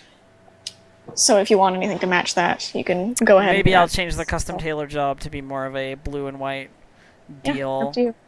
That's what I'll do. A couple extra gold pieces. They can do a rush job and have it to you by probably tomorrow afternoon. Well, yeah, because you need it for the festival, right? Like. Yep. Yep. There you go. All right, Jenin, what are you doing for a day? Well, a hero's work is never done, so he's going over to the notice board and seeing what other jobs he can do before the Festival of Stars begins. All right. There's the obvious delivery list that is posted up every day. That's fine. It's the usual. You also find a couple notices asking for helping hands moving crates and goods and whatnot, because a lot of the dock hands are busy with stuff there, so people tend to want to hire extra help involving that. A lot of heavy lifting in the sun, moving around, helping set up some of the stalls that are going to be there for tomorrow. A hero No always con- helps the city moving. We No gotta construction go. skills needed, as noted at the bottom.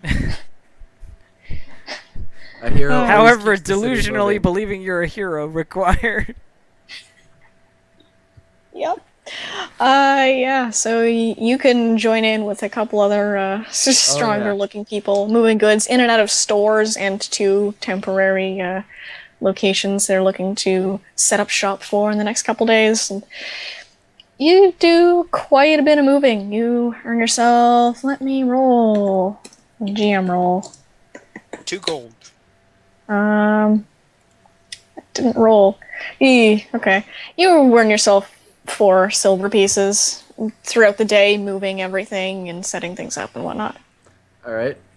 Yep. And you now have a couple of familiar faces in the festival, probably, who might be able to work something out. I'm also going to try and find like a herbs place or something, There's an so I can apothecary. stop getting sunburned. Oh gosh, alright. For Darshal, this is kind of common, especially among people who work outside, like the docks. You will be able to find an apothecary or an alchemist's shop who can give you some soothing balm for your sunburns for just a silver piece. It'll last for 2 days, I guess. Let's do it. I'll take All right. 4. Take 4. Okay, that's fine. You take 4. That's for 2 days each. You're good. Sweet. I take 700.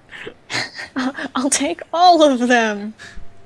That's Well, he something seems to- that's something I imagine Jenin doing. Just being like, I buy everything.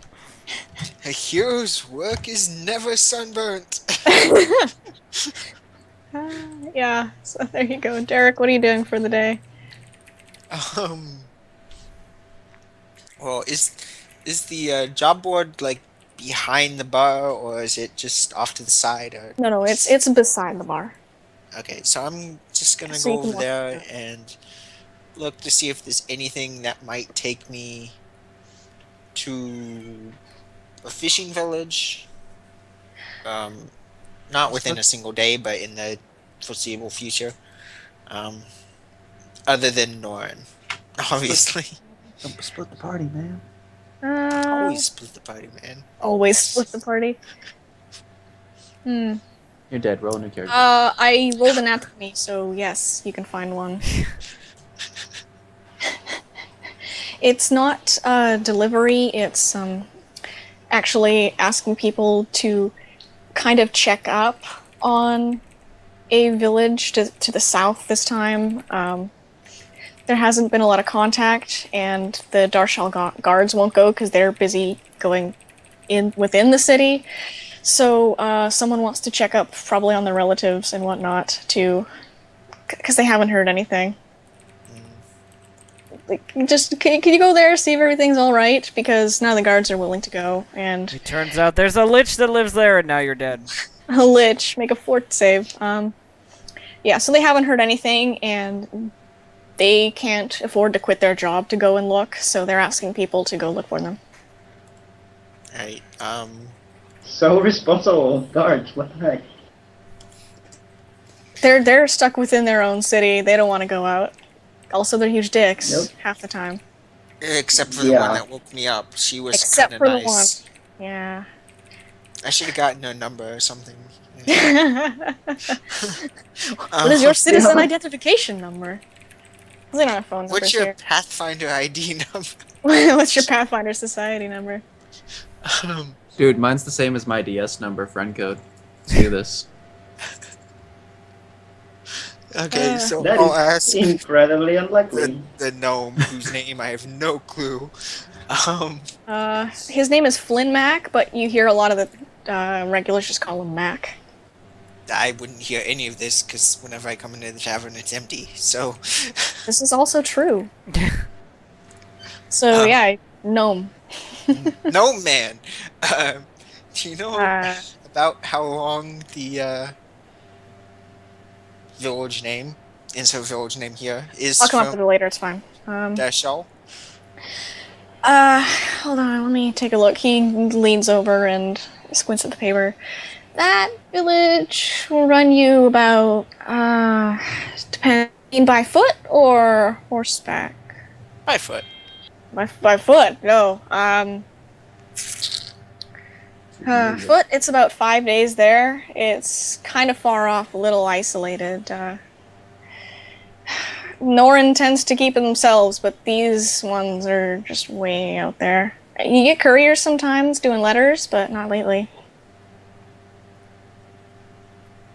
Right, right. So maybe I'll save this until after the festival. This is always a good time to put fires out during the festival. Yeah, last year there was an issue with the fireworks, and it was... You wouldn't have want to seen it.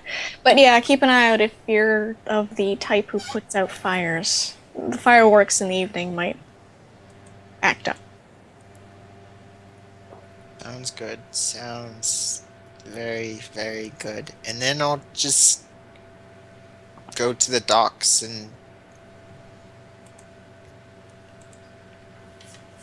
lounge beneath one of the piers, like halfway in the water. At the docks, you No one hear... stops you. You're an Undine. They don't question that anymore. They used to. At the docks, you hear, "I'm a hero! I can pick this up by myself! Ah! There's a Ow, lot my of back! there's a lot of work sounds going on. The tromping of boots and also bare feet. Even the Undines tend to go barefoot around here. Moving, lots of talking, joking around. You actually managed to catch an Undine riding on a massive sea turtle type thing, looking like she's transporting things from a boat all the way there to the docks. I'll let out a whistle at the blur. All right. Oh yeah, you far away. You don't know if it's a sea turtle. It's a blue thing riding a big darker thing in the water. The blur stops and meanders over towards you, both fuzzy blobs, and eventually gets within sight. Yeah, let me just grab her picture so I can describe her. There we go. Are we seeing a love interest here? Is this what's going on here? We're gonna find a love interest? She has a mix of gray, blue, and kind of corally pink skin, and just blue hair tied back in a bit of a braid. She's riding what looks like to be a big sea turtle, and she has a kind of a pack slung over her shoulder. Big sack. Yeah, can I help you? Quite a nice turtle you got there. Ha! Thanks. I raised Reen since he was a little kid. And she pats the sea turtle's shell. Right. Yeah, don't mind me. I was just letting out a, whistle. You look Alrighty. like quite a nice blow over there. She grins at you, gives you a bit of a wink, goes, I'll see you around. And the turtle just goes off. You know it. And Yeah, yeah, looks like the a blur nice just keeps on stuff there. moving things back and forth throughout the day, occasionally taking a break. The turtle floats away, but yeah. Yo, you see that chick over there? Yeah. What, that blur? Yeah. She hot. that blur? That blur's got a nice booty. I didn't roll yet, actually. I can see that nat 20 booty from here. And It's a 9. 9. It is average booty. Better than a nat It is- 1. I will never get it is- over my Vegas with a nat 1. It Okay, is law. Sewani. It is law. Okay, now that I know that there's actually a festival, I'll use my craft alchemy to start crafting some alchemist kindness. I'm gonna get rich. Alright, if you have the I don't page know. up, you can go ahead and tell me the DC, and it's cool. And just roll. There's no DC, so make one up. Alright. It's pretty simple. I give it about I guess 15? 5 lower than Alchemist Fire, which is slightly more volatile. It is Uh, extremely more volatile. Yep, and of course you Yeah. craft it for a third of the price, so. Oh, sweet. Alright. I'll use Crafter's Fortune. And I picked it up as one of my 2 spells. Nice. If you can meet 15 without a roll, just tell me how many you make, so. No, I have a plus 10. Okay. Yep, there's 2. 3. Oh. Dear God. Yeah, you have... Yeah, I stopped there. When I fuck Okay. up, I stopped. Like, done. Okay. He's done. Yeah. You have 4. And thankfully you didn't, tank by a lot or anything. Yeah, you have 4 doses crafted with a third of the price of what they usually sell for. And smart, you are prepped somewhat for the coming hangovers. Oh dear. Oh, this will be great. I'll just hang around. I'll get rich. I'll go on and see what the heck is this freaking thing all about. When is it? What happens? I don't know what's going on. All right. If you ask around, you'll be able to find out that during the day it's quite active, very energetic. There are a lot of competitions and activities to participate in, and if you do well, they actually have a sort of false currency throughout that's given out. They're just little wooden cutouts made to look like butterflies. They're called butterfly tokens, and then in the evenings you can redeem them for certain items that they have at a stand. So the day it's usually like contests, activities, games, and whatnot. And at the night, there's a lot of storytelling, there's some plays, music, and it's very art-based. And at the end, there is a fireworks show. Sweet, I'll so go there. That's pretty much it. All right. So, do you all want me to skip to the next day, I guess? I am prepared. All right. Yeah, I'll just fall asleep below the dock. So No one finds you. Good. Or if someone finds you, said Undine you met before, probably shoos them away. But, yeah, Derek wakes up to the sound did the of... tide come in? This is a viable question. This is a viable question. It's starting to, I guess, yes. The tide comes in and you probably have to wake up to move away. It'll definitely wake you up unless you can breathe underwater. I cannot. Okay, you will definitely wake up to the tide coming in. Okay. Wait, were you sleeping in the water or were you on the beach? I was half underneath in the the dock. water and Does anybody remember those whole thing of when you sleep over a friend's house and they put your hand in water? That has been proved to not work. Has it? Damn. I Yeah. thought it had to be cold water. I've never tried it Warm before, water. so I wanted to Warm know. water, yeah. But yeah, you wake up and you probably have to relocate a little farther up in order to be relatively safe from the tide coming in, but thankfully you're not driven completely from the dock area. Yeah, I'll do that because Alright. that Yeah. would be bad.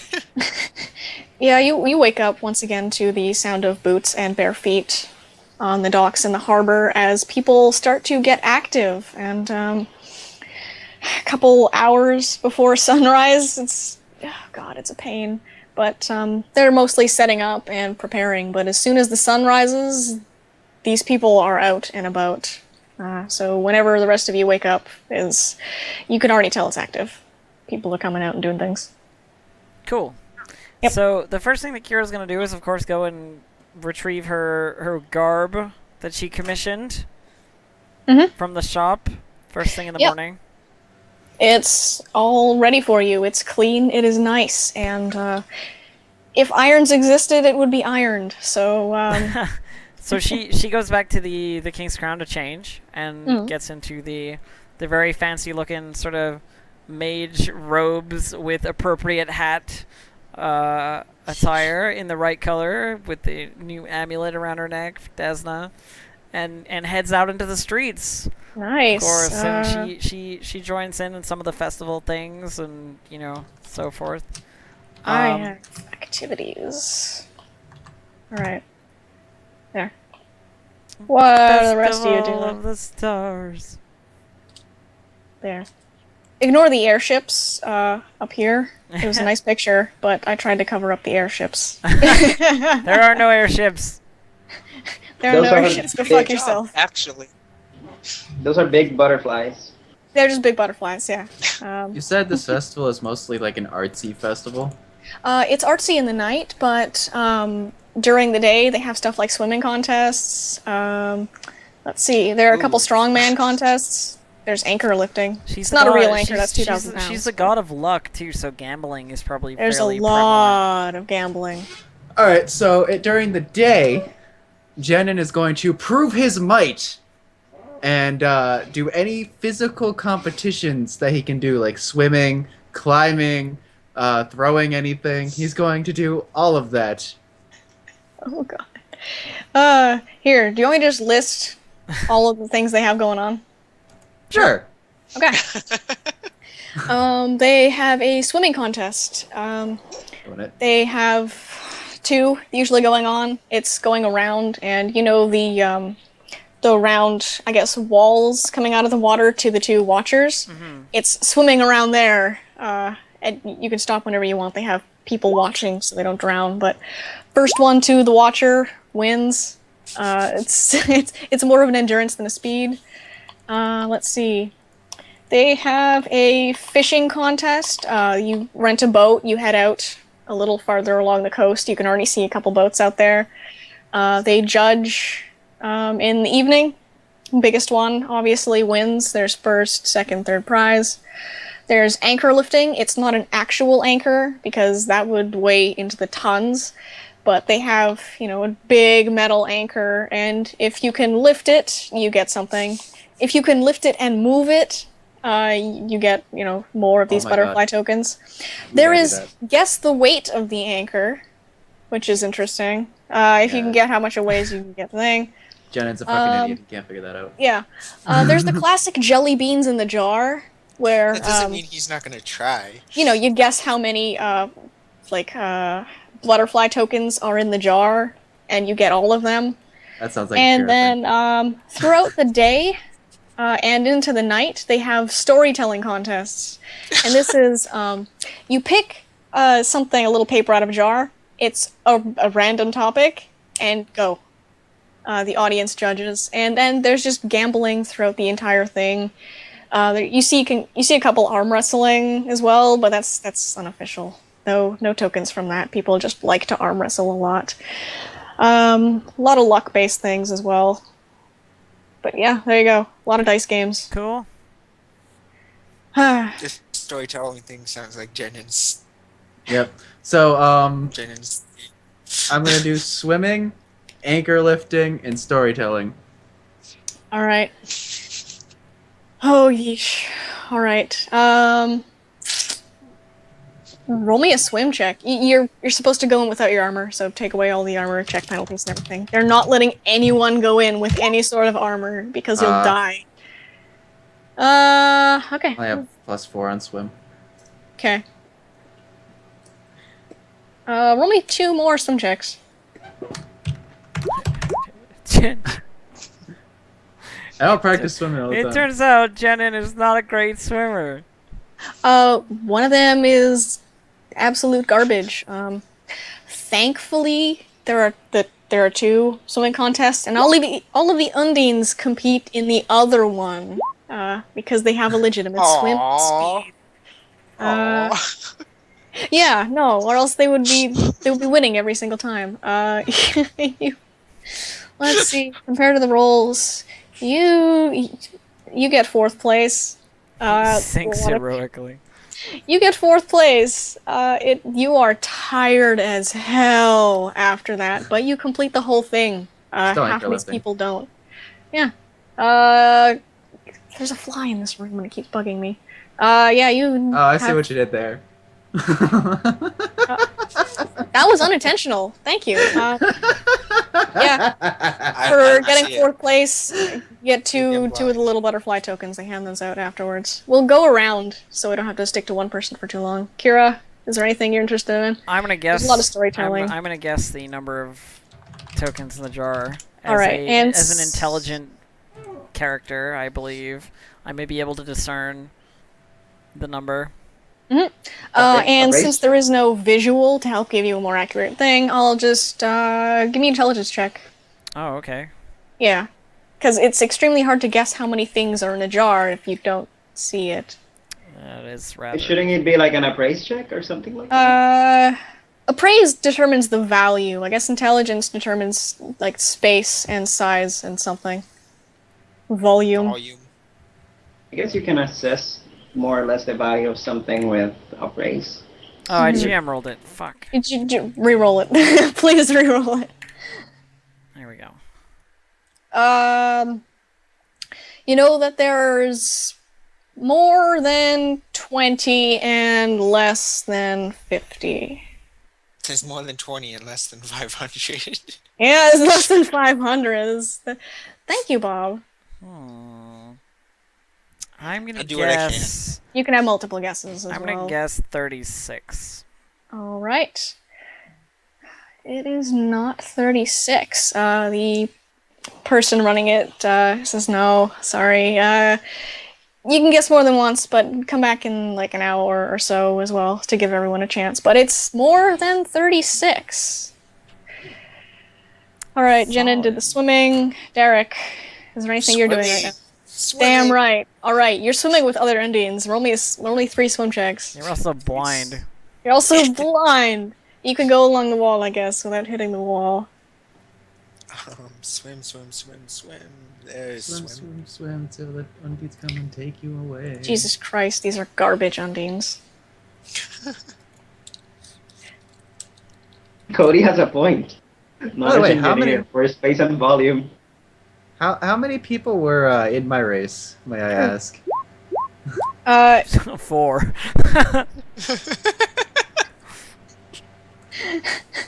Four. There were about let me see, 20. They go several times. 4th out of 20. Half of them quit. You Hero. You get first place. I rolled garbage for these Undines. I rolled like a 5. Oh no, I rolled a 5 and nat 1 and a 7. So yeah, you get first place. Have have six butterfly tokens as you make it all the way to the end, and these guys are trailing behind. Go blind guy, you win this time. Oops. Can I do it more than once? Yeah, they hold it every 2 hours. Okay, Sewani. Is there any sort of athletics competition? I happen to have acrobatics. Actually, some people in, let's see, the Temple District have actually set up, because there's a lot of space in the Temple District, a lot of flat space. Some of the priests of Kurgas, I believe, the god of athleticism and competition, have set up a little bit of an obstacle course. I'll go for it. Do I roll Alright. on acrobatics? Kurgus, Yeah. the god of the Olympic Games. That's exactly it, though. Oh my Derek god. You don't needs to even need to- participate in this. You beat him. You beat him really well. Jesus, you don't even need to roll two more times. I don't Actually, unless I'm gonna roll 3 times flat d20 to see if I can get a nat 20. And there's 10, 10, 9. You beat them. You just zip through this obstacle course like it is nothing. Some of the priests, it's hard to call them priests. They look fit as anyone you have ever seen. Each of these priests looks like Hercules. Then there's this 5'5" Two of them look girl. like Hercules. Two of them look like Hercules. Young Hercules or 5 hero feet Hercules? girl just running all over them. You leave them in the dust. God. So ridiculous. So ridiculous. Even the balancing portion, you just whip across like it's nothing. Like the bar wasn't even that long. And the hurdles, some guy trips and falls terribly. It but takes it's out fine. all the other guys behind him. He takes out like 2 other guys behind him. Take here 6 butterfly tokens. First place, you win almost effortlessly. You can probably slow down and they'll still lose. It's so bad. Okay. What else? Genuine. What do you want to do? The anchor lifting? Oh yes, the anchor lifting. Now what do I? Just strength or? Yeah, it's a strength. You see a couple like huge guys. They look like they would work at the docks. It's or like an just, Oriad guy who's just like,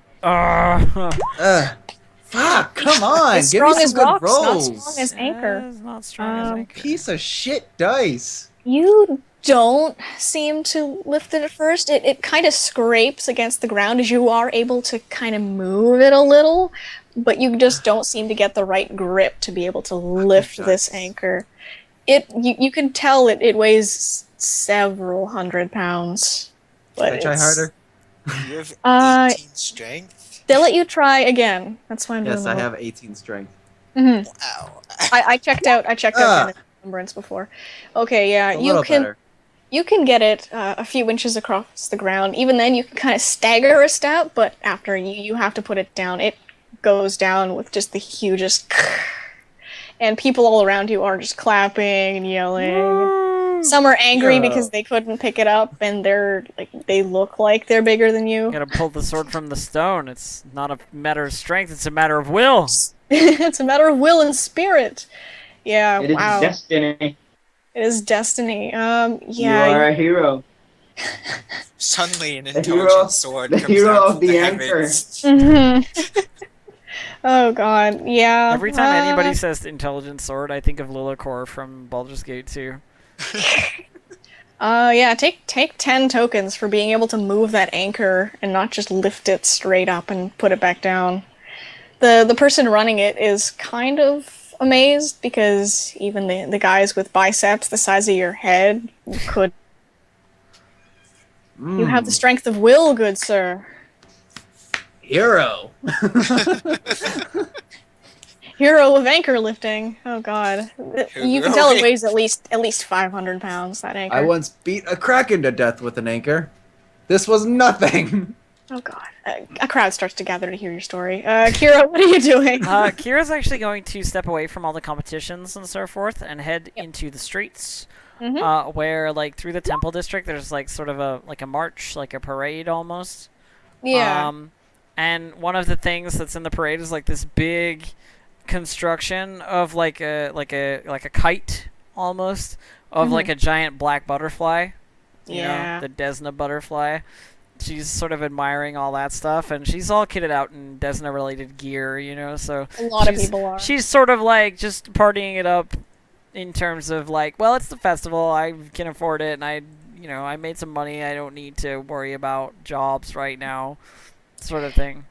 Yeah, you know that Desna usually doesn't have temples around, and the clerics usually travel, but you can catch maybe, like, 2 or 3 around that are genuinely enjoying things. Well, I mean, specifically, like, this particular festival here in Darshal, like, this is, like, a big deal, this is, like, a yearly thing, right? Yeah, yeah. So like, they would be gathered. traveling priests have been arriving for the last week, you know. Yeah, you can find a few of them in the Temple District, but they're definitely just scattered all around the city enjoying all of this. Mm-hmm. There'll be probably a larger gathering of them when it hits evening. All of the storytelling starts, and all of the stuff a little more related to Desna rather than anchor lifting and whatnot. Indeed. Yeah, The stuff that's just like, well, there's a crowd. We could probably make money doing this. exactly. Like, we can make money. Let's have contests. Let's have this. Let's tourism. They would congregate in the evening. Indeed. Anything in particular you want to do there, or are you just enjoying? Just sort of enjoying the scenery and, so forth. If there's anything that catches my eye, then, Well, the Temple of Shellin is absolutely gorgeous at this point. They have gardens out front, and they were taking special care and preparation for this event, and it just looks fantastic. Goddess of beauty. Everybody's just trying to outdo the like whole Desna celebration. And it's like, we got a bunch of other gods too. Yeah. Yeah, it's like we exist. A couple of the others don't tend to participate as much. Abadar. I'm just imagining the Abadar, the temple to Abadar. They're like, there's like a guy standing outside going like, "What is all this racket? Can't you see we are trying to finance?" Like, yeah, you don't see many participating people from Abadar. Their temple is just kind of there and not doing anything. It's like a but big definitely bank. ones it's a big bank. But definitely deities of like music, travel, all of that is they're quite apparent, and they're both celebrating and making themselves visible. Indeed. Yeah. Entice the viewers. Quite, yes. Okay, Derek.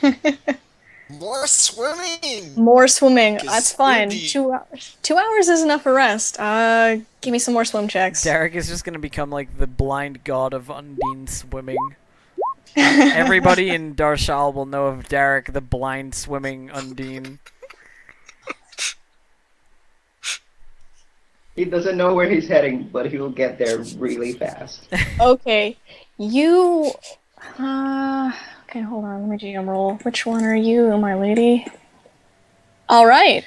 So yeah, you recognized one of the participants as the Turtle Rider before, and you managed to get in second place, just barely behind one of the other Undines you recognize, and she comes in third. Everyone seems to be having a good time. While it is a competition, they're pretty friendly about winning and losing, though the people who give up halfway are pretty salty, to be honest. Let's see, swimming contest, yeah. Is it just from the water, or are they just... I think it's a bit of both, honestly. Fucking hell, Bob. But, yeah, bit of column A, bit of column B. But yeah, you grab another 4 butterfly tokens just from the more swimming. But you come in second this time. Ha! Get beat. Get beat. Hey, I beat the sea turtle Undine, and maybe that is enough to impress her. So... Fair enough. Fair enough. Yeah, she gives you a light punch in the arm. She says, "You're fast." And so, Ooh. Swimming isn't the only thing I'm good at. she just I grins was- at you. Yeah, I one was of the thinking- things I'm not good at is seeing for more than 10 feet.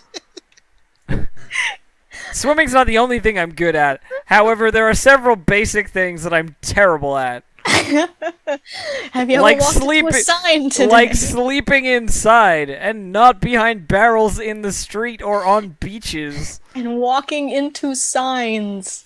Also, I'm quite good at making snarky comments, but really, really bad at not doing that. Christ.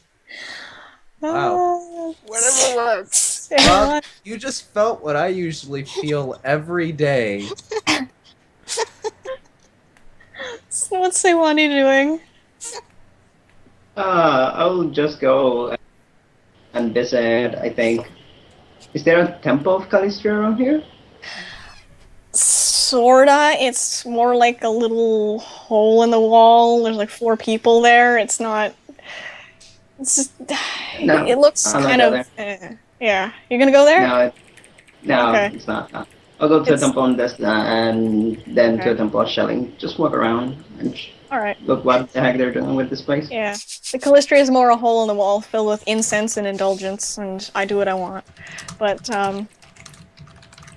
yeah, the Temple of Desna on the inside, they're obviously allowing people in, and it's as well decorated as the main streets. There's a lot of purple, black, blue, white, all of the colors of Desna plus the butterfly. It's everywhere. It's hard to mistake it as anything else. But people are kind enough. They ask if you're enjoying the festival thus far and, what you've been doing and all of that. They're extremely friendly within there. And Shellen is similar, though a lot of the clergy tends to be distracted. They're off doing something or another. You see a couple people trying to paint a view of Darshal, but they're not in the right vantage point to get a good reference of such. All that So, yellow and black with Callistra. all that yellow and black. Well, that's pretty much it. I wanted. Priestesses of Callistra. They dress like wasp whores. Show them the decanter. No. And then they get offended because it's bees and Callistra is a wasp. Yeah. Get out of here, you ignorant It's cretin. like Decanter, not just Decanter of Endless Bees, but Decanter of Endless Bumblebees. So they're like fat, fuzzy ones. You know what I mean? Like instead of like just the really thin, like sleek wasps, it's like, hey, Callistrans, bumblebees. They just get really offended and upset. Are you calling us But- fat and fluffy? Are you calling us fat and fluffy? Yeah, you can sightsee pretty much as much as you want, as long as you're not disturbing anything. Yeah, no, you're not gonna try anything dumb this time. Try anything dumb. Hey, Desna sets the place on fire. Hey, Desna, fireball. You're the goddess of luck, right? You can prevent me, with luck, from setting this on fire. Then everyone kills you. Do you feel lucky? Do you feel lucky? Yeah. Do ya, punk? All right. Kira, you gonna try again for the jar? Yeah, why not? I'll let you roll again. She wanders around. She basically spends the day outside, like, taking in the festival and like drinking fun drinks and eating exotic food, calamari and so forth from the bay. Oh yeah. There's a ton of stands with food. Holy crap! There's so much food in this entire festival, which makes sense. But And now I'm making the myself entire hungry. Let's place not talk is about good. food. I'm actually like All right. hungry. okay, it Same. smells like fish and it's terrible. Ah. Nah, it's Good feeling gone. Yeah, you can tell there's. You could tell before that there's less than 50. You know that there's the number of tokens in this is around in the 40s ish. Kira's gonna guess 42 because you gotta guess 42. Gotta guess 42. Unfortunately, it's not 42. I thought that would be too This- obvious, but it's whatever. Yeah, I almost made it 42. Oh, that is close. You are so close, but no, that's not it. I'm sorry. Someone behind him yells like 47, and the person just says no. Just go away. Oh my god, I Wait was your just thinking turn. 47 in my mind too. Wait, no, it's not it. Wait your turn. And so yeah, you're close. You're getting close. 46. She invites you to try again some other time because gotta give everyone their rounds. No, screw you, Blitz. Let's see. Guess the weight of the anchor. Yeah, there's a lot of gambling, and there's still the storytelling contest going on and whatnot. This is the party that will probably be garbage at the fishing contest. But, Oh, I'm not fishing. nah. No. Seeing Jenny like that would be really funny. Jenny I would could be try like, to mace a fish, but there's nothing for Mace a fish, just starts flying out of the water. Alright. Kira, you up to anything else? she basically like at this point has, you know, is doing like you would typically do if you were like think like people at conventions and so forth. You know, she's like going around checking everything out and just like having a good day basically. You know. Yeah, there's a lot of stalls. And, There's not really a whole lot that she sort of like specifically gets up to, but she does check out almost everything there is to see, sort of, you know, systematically in her way, going through like, you know, block A, block B, block C, as she like checks each of the places in like a grid for stuff that's going on. It you find that the harbors and the big market road seems to be sectioned off into different parts. Like there's one strip that's just for food. There's a place with a lot of tables where people seem to be like sitting down or benches and whatnot. Then you have the clothing, the jewelry. It's very very organized in what is where. And then closer to the docks, kind of near the market street, you know is what? the big stall with She the pub. she also looks for a copy of the Eight Scrolls, which is the like basic teachings of Desna and like everything that is to do with like the early days of worshiping her and so forth.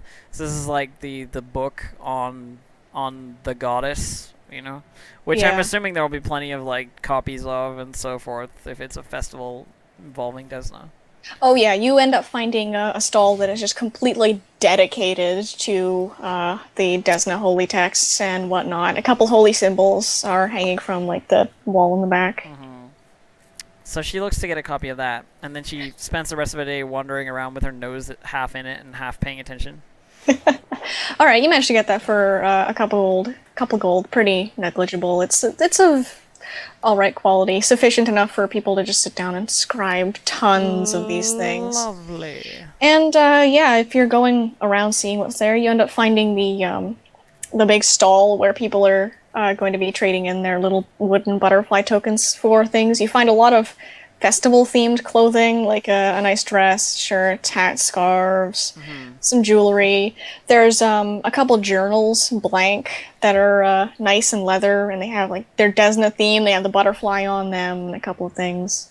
There's games, and then a puzzle box. A puzzle box. Gasp. Puzzle box. Well, a couple of them, yeah. Gasp. Puzzle boxes are great.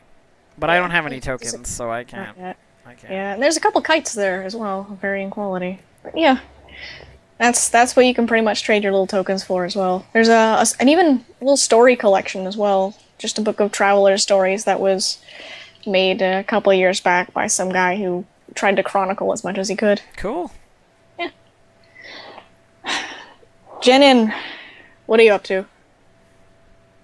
Well, I mean, are we all doing the storytelling contest, and that's what we're waiting for, or? You could all no, you can try the storytelling contest. It's going on until it's Alright, going on let's- befure the night as well. Let's do this. Jenin is You wanna going do to this? go to the storytelling contest.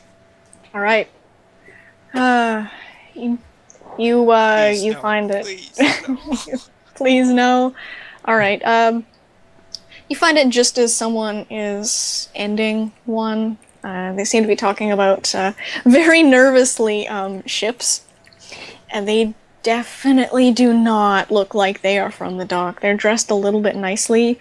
They're sort of stammering as they tell the story of some random pirate. The name is really bad. It's like Oakbeard. It doesn't even make sense. And they struggle through the rest of this pirate's tale, and it ends up at a really stereotypical.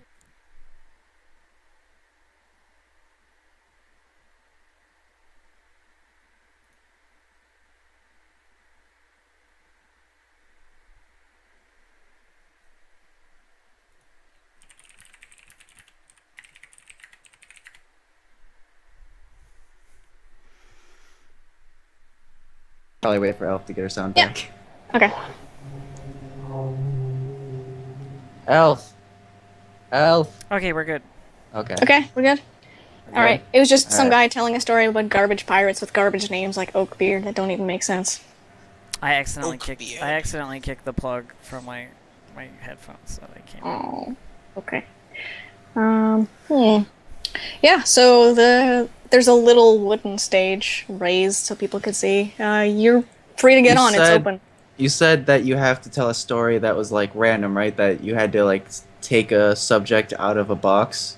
Yeah, there's some guy with a little wooden box. There's some pieces of like rolled up parchment inside. All right, so Janet's gonna go up on stage, pick one up, and open it. Um, Uh, your topic is stars, which is pretty stereotypical, but go. stars. I was thinking All about right. space. Space, you're thinking about space? And Phoenix was figure thinking out about space. 47 earlier. I'm actually a mind reader. So Alright, it can Janet's be as going to long or get as up short on as you want. stage, look over the crowd, and go, "There I was. I climbed the icy mountain to the Dragon's Keep Of course. and felt the cold wind on my face. As I stood outside the Dragon's Keep, I can tell that it was looking at me, staring at me with its hollow eyes, waiting for me to make a move. And I did. I started walking towards the cave, and this dragon started walking towards me, almost like it knew we were in a battle. I reached for my sword and pulled it out, and the dragon snapped at me. And that was when I grabbed its horn and jumped on its back. And then it flew up into the air, into the night sky, and I could see the stars as me and the dragon rolled together as it tried to just get me off of its back. Finally, I had enough and stabbed it into the side of the neck, and we fell to the ground. And all I thought was, I defeated it, but I'm going to die. But at least I could see this starry sky. I'll give you bonus points for the rhyming at the end. Let me roll. You actually told a story, so I'm not gonna have you roll for perform oratory or anything. They fucking love it. Nat 20. And the crowd goes wild. They're clapping.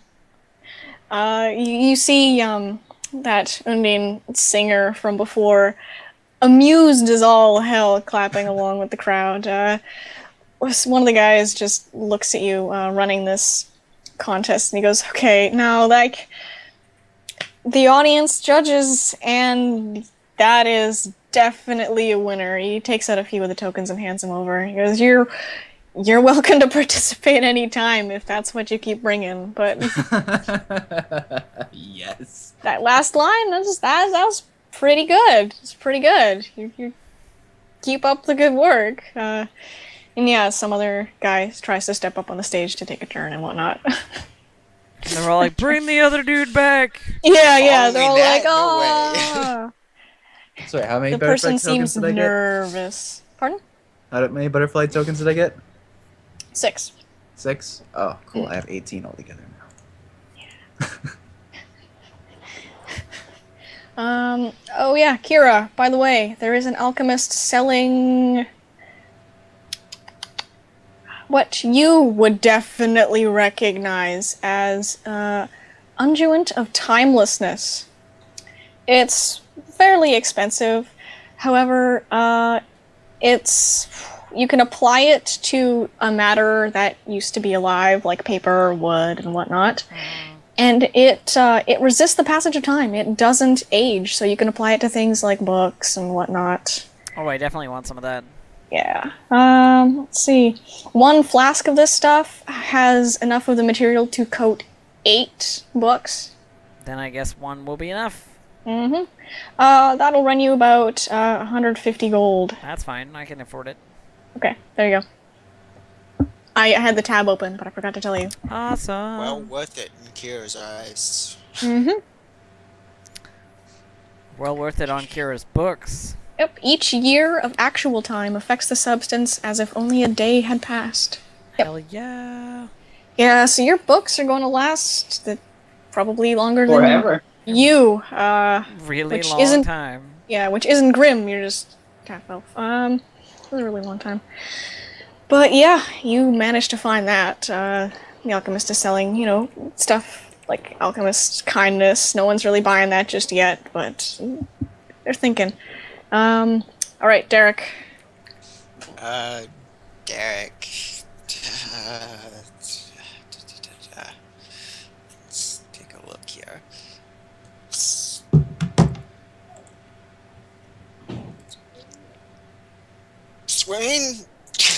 You can swim again. It's 2 hours between, so you can have breaks in between. You're not too tired to swim. Sweet. All right. Okay, so you got first and second.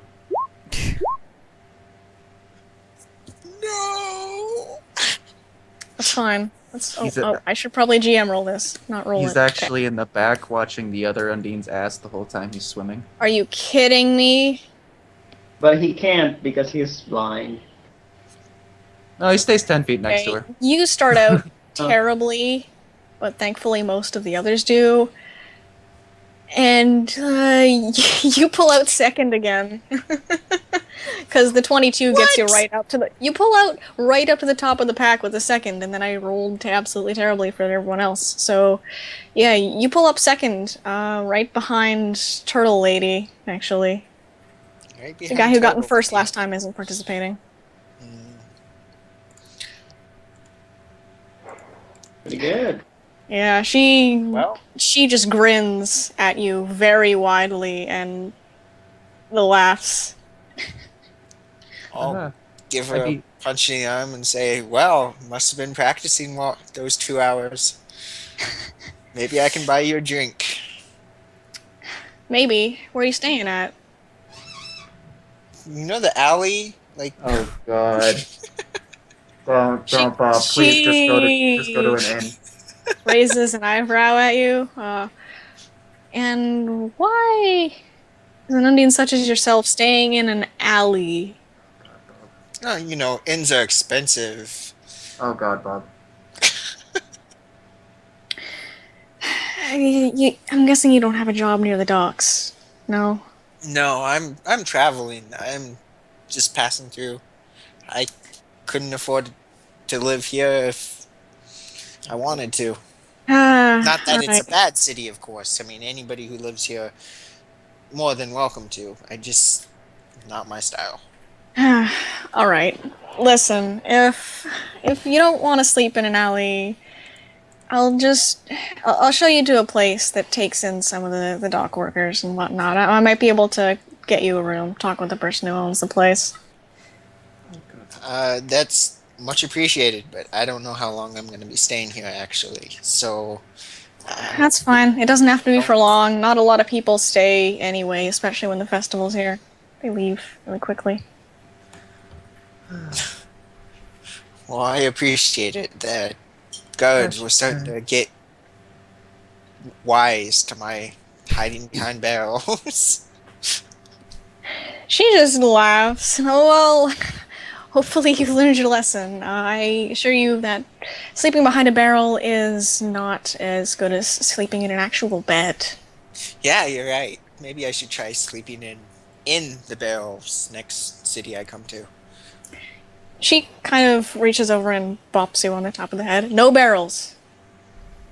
Boxes? No boxes. No. Bed or bedroll. Fine. And just agree and go wherever she leads me to at this point. You're an odd one. Alright. She takes you to one of the dockside inns. It's for people who don't usually stay long.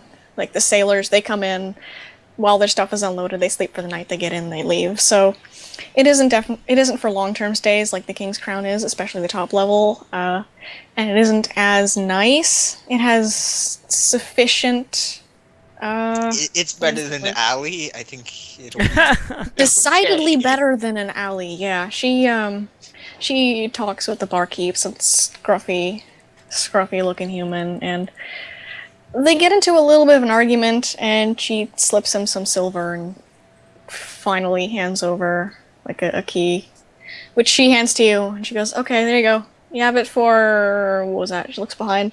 2? Yeah, you got it for 2 nights. Awesome. Oh, thank you. And You want to share it with me can for I those buy 2 you a nights? drink? Only if you can I tell me buy your you a name. drink? Derek. How about you? Shardra. I was going for Tabitha. I thought you said you didn't have enough money to pay for a place, and she'll just go sit down. I never said I didn't have enough money. I just said it was expensive. Well, maybe if you started working around places or doing stuff for coin, it'll be less expensive. Then she just waves over at the barkeep, who grumbles and gets you a drink. Yeah. Just spend the rest of the however long drinking. All right. Yeah, you I guess if you're chatting with her, you learn she's a little bit of a druid. The big turtle Reen is her animal companion of sorts, and she used to do a lot of fishing and sort of hunting along the coast of Norin, but then moved over to Darshal because it was a lot more lucrative for herself, and she didn't really want to stay in one place for too long. Norn, I was just there. Nice little town. Oh, how is everyone? They seemed well. Except this one kid fell off a fence. I don't know why exactly, but might be a little bruised. When they're on land, they can sometimes be a little iffy on their feet, depending. Yeah, it's fine. It's fine. Yeah, you talk about it. You talk to her a little bit and all that. This is literally hurting me right now. It's hurting me. I'm sorry, okay? All I can think of is Bob brings fire to his chances. Watch him burn. Take away. Bob, you're hurting me. I'm sorry!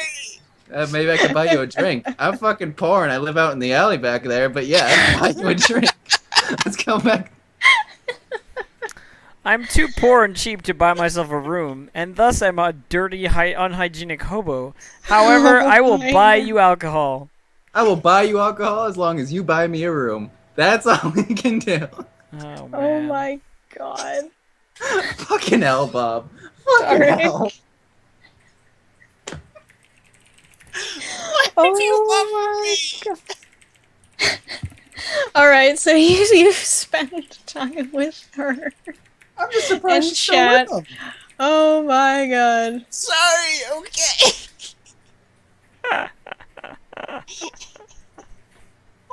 Oh my god.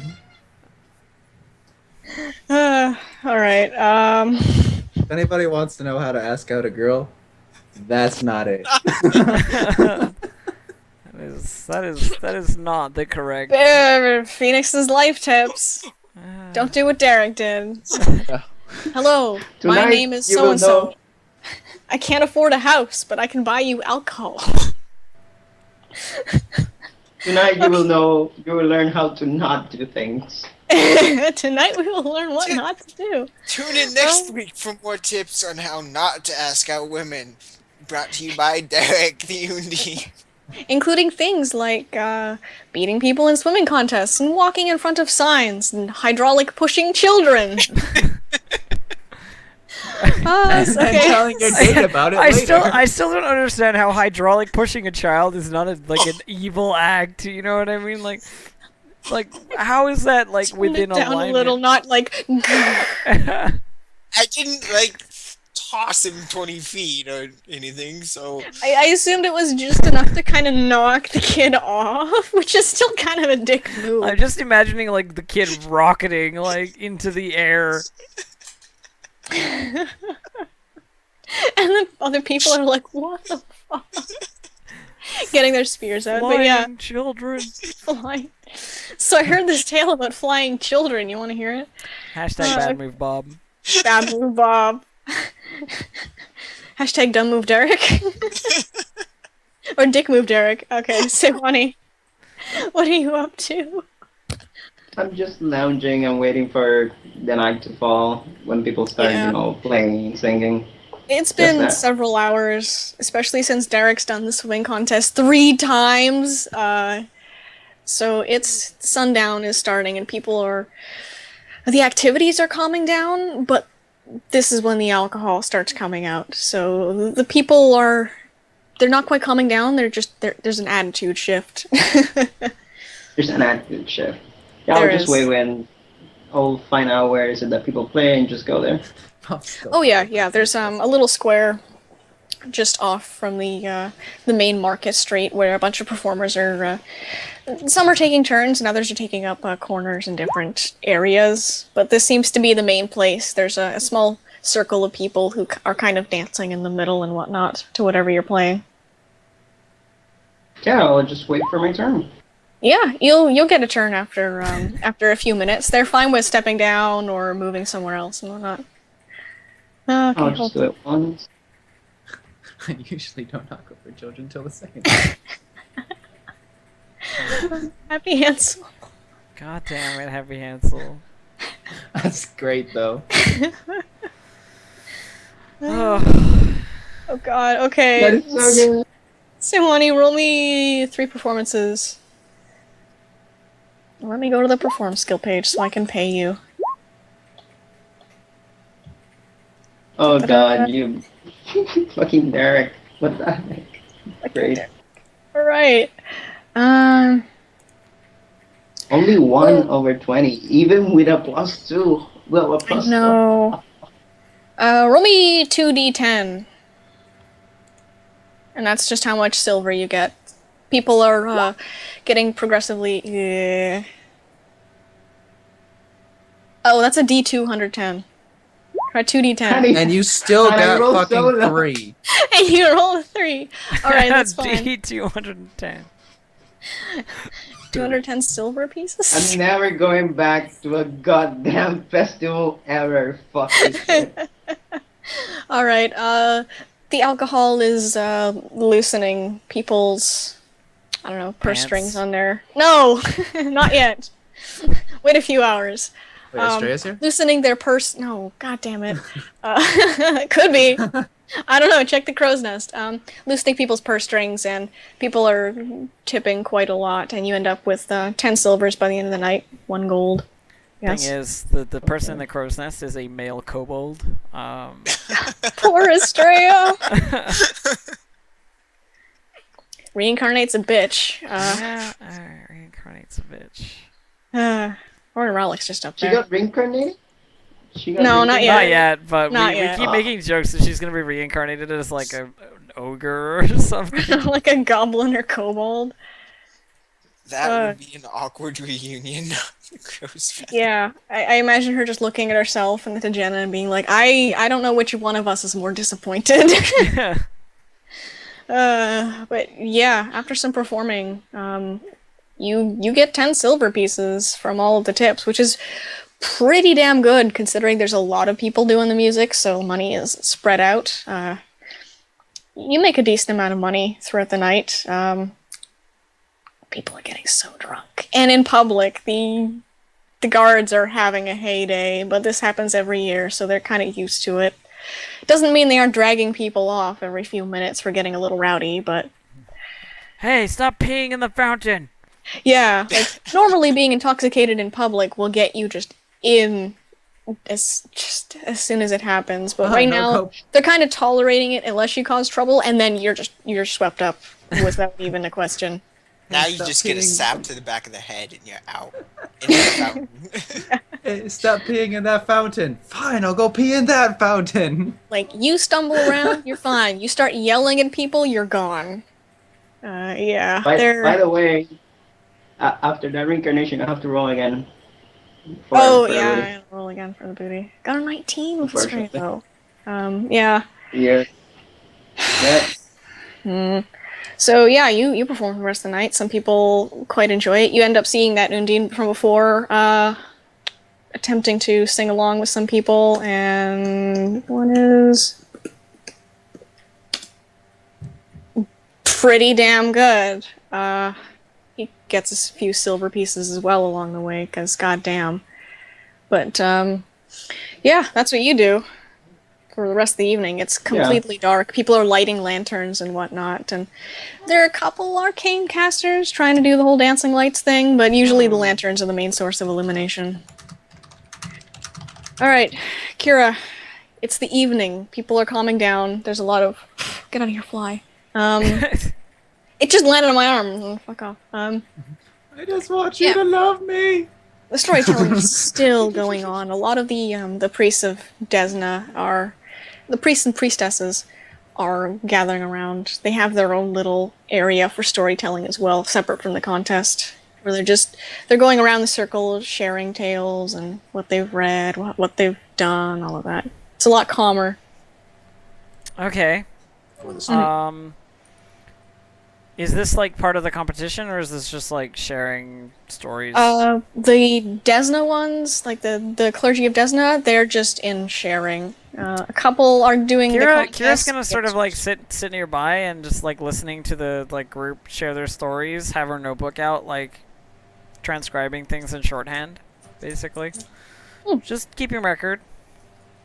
All right. Yeah, you hear a few things. Sometimes it's related to, there was I stumbled across an old burial ground. I don't know what for. A couple. There might have been undead. Anything that she finds notably interesting, like potential go there and find out what's going down. She like notes highlights. You know what I mean? Like this story, potential like secrets here. Check this out. Like stuff like that. Oh yeah.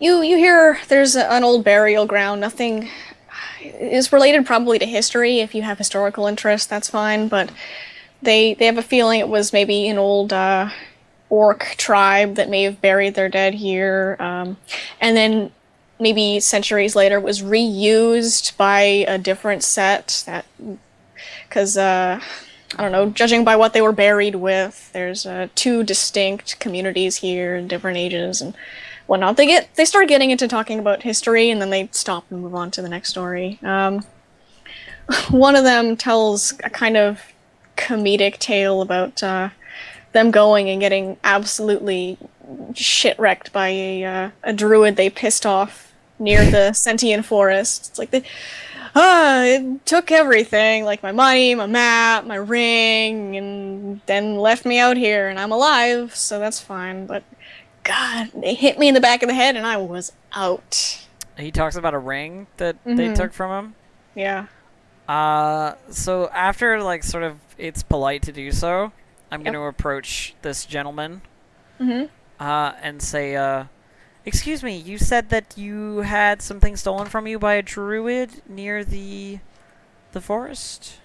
Yeah, I don't know why druids usually don't do that, but I've sometimes heard of them preying on city folk just so they get supplies to get by. But you said you lost your ring, correct? Yeah, that was about 4 months back. What did this ring look like?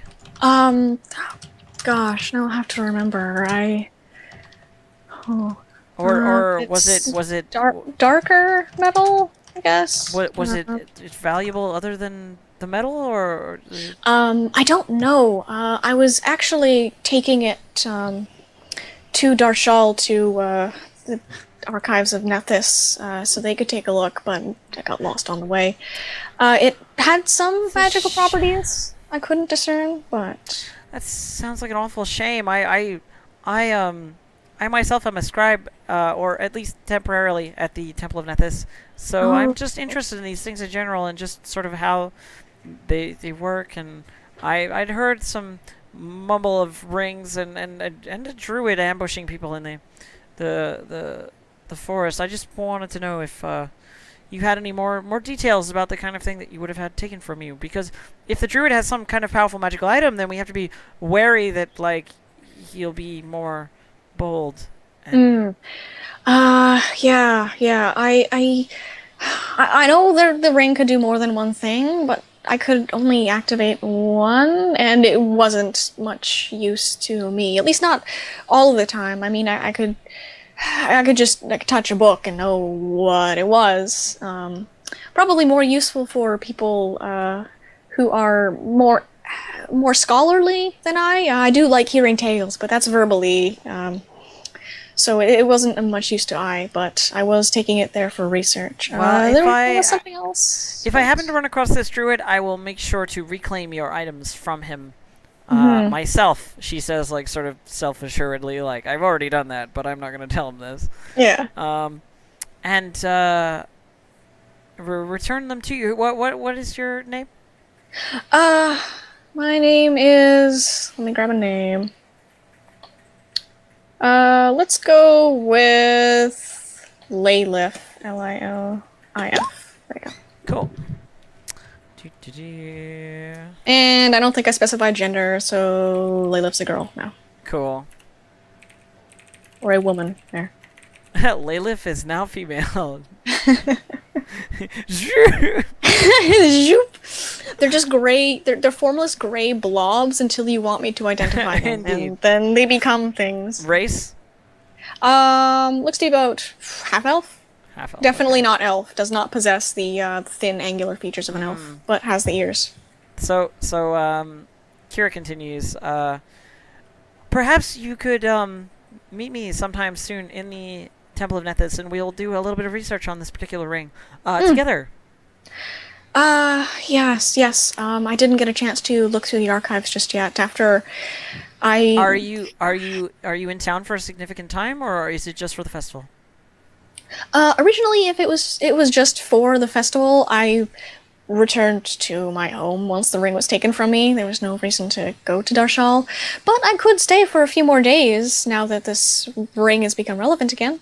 Yes. Well, I would be happy to assist you if I can. Thank you very much. I really do want to find more about it. There was something more to it that I couldn't quite activate. I certainly hope that is the case. Anything that is worth researching and discovering about is worth knowing, so to speak. Things are worth doing because of the new information that will come to light. Yep. Thank you. I look forward to researching this if we can find anything. It didn't have any symbols or writing on it that had any significance, so... Well, acquiring it is probably the best method by which we can achieve research on it, and I will go about seeing if I can find anybody who would be willing to attempt to do that for us. Thank you very much. This is a great help, and I'm glad I can continue with my efforts to find out exactly what it did. You are most welcome. I stay at the King's Crown Tavern. I'm sure you know of it. If you need to find me, that is where it will be. Oh, okay. I stay just a few buildings down at the Iron Destrier. I was going to be staying in the Temple of Desna, but they had a few things going on. It's a crowded place this time of year. It is. So I decided to pick one of the inns. Well, certainly. I'll speak to you again soon, and enjoy the rest of your evening. And you as well. She sort of settles back in, ready to listen to the rest of the stories. Oh yeah, you hear more stories. They aren't as epic or adventurous or whatnot. They're just, interesting things people stumble across, or feats of travel, like I went from here to here on foot with only X amount of supplies and all that. Nothing else that would point out remarkable locations worth visiting. So, there you go. Lovely. You do see a couple people gathering around to watch. Definitely not clerics, but quite interested in the stories. And one of them you do recognize from the King's Crown is some really angry-looking person who always sits in the corner and no one ever bugs. That was the table. That was the table where they were sitting alone, and they always had at least a foot of space around the table, no matter how crowded it was. But, yeah, they listen in quietly, and so do a bunch of others. You can see a couple familiar faces here and there, obviously, but that's about it. Nothing else of note. Cool. Jenin.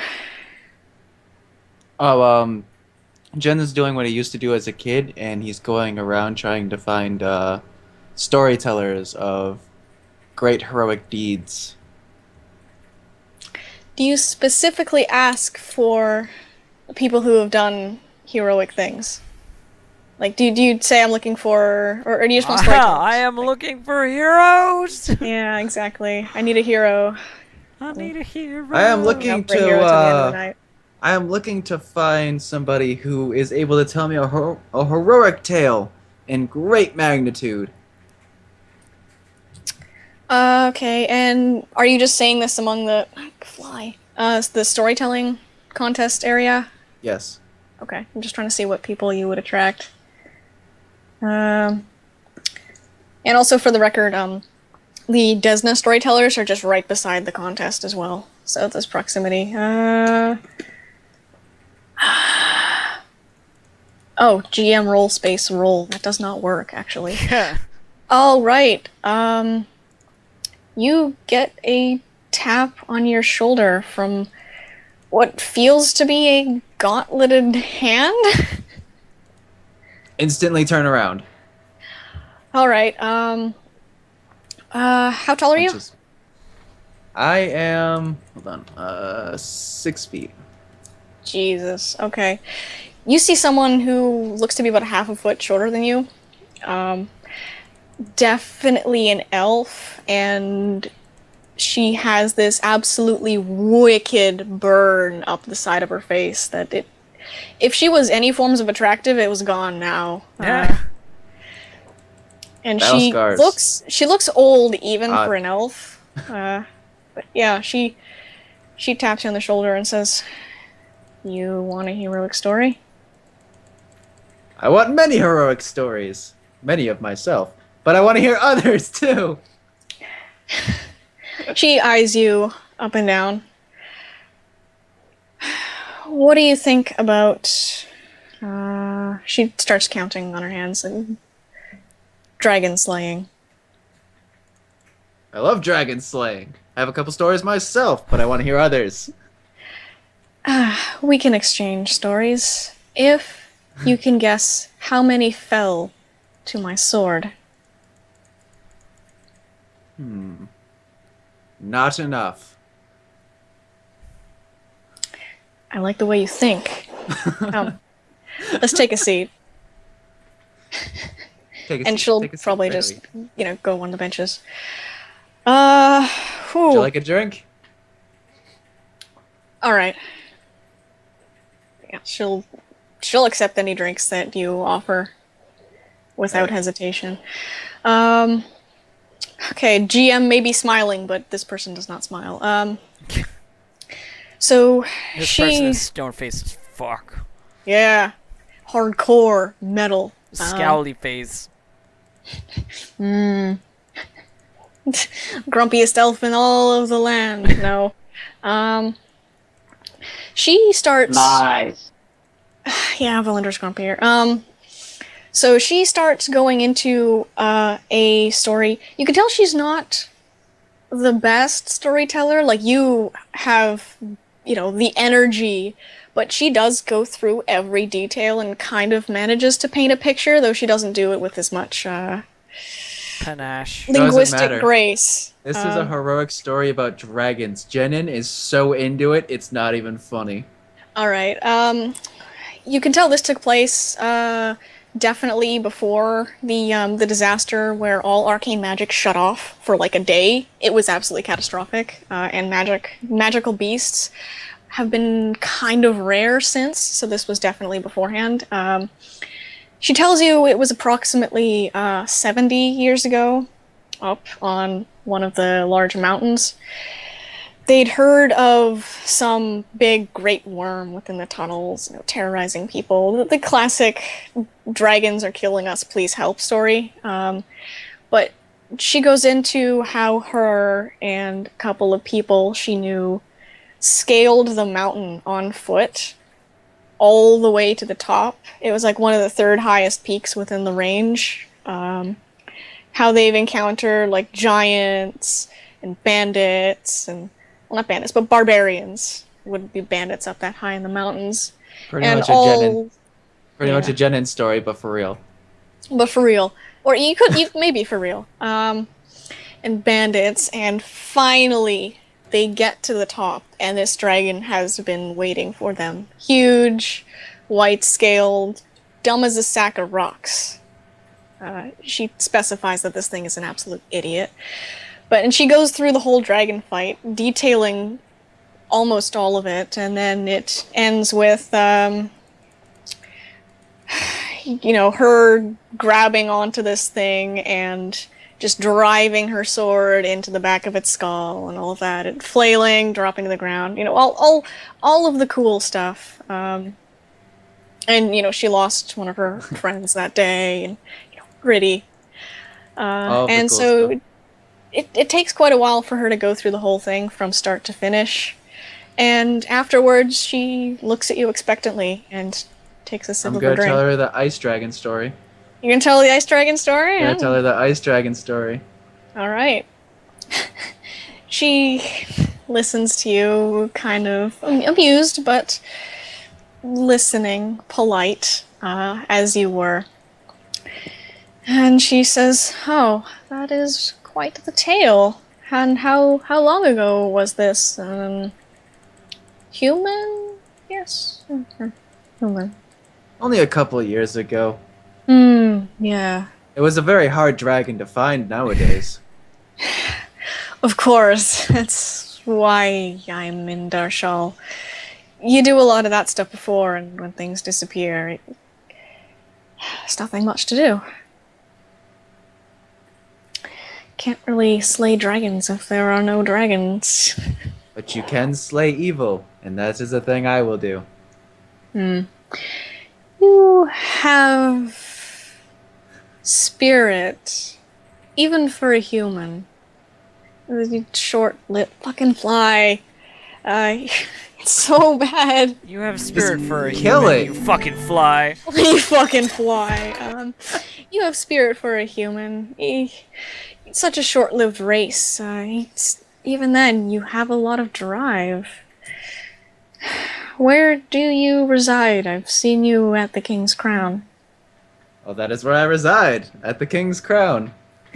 Alright, some people only go to drink. If you want to hear more stories, I'll be at the back. But a story for a story. Fair trade. I'll tell you many of my stories. And I'll tell you what I can. And she'll just get up, thank you for the drink, and walk off. I'll see you later. She'll just wave in acknowledgement. That's Derek. how you do it, Bob. That's how you do it!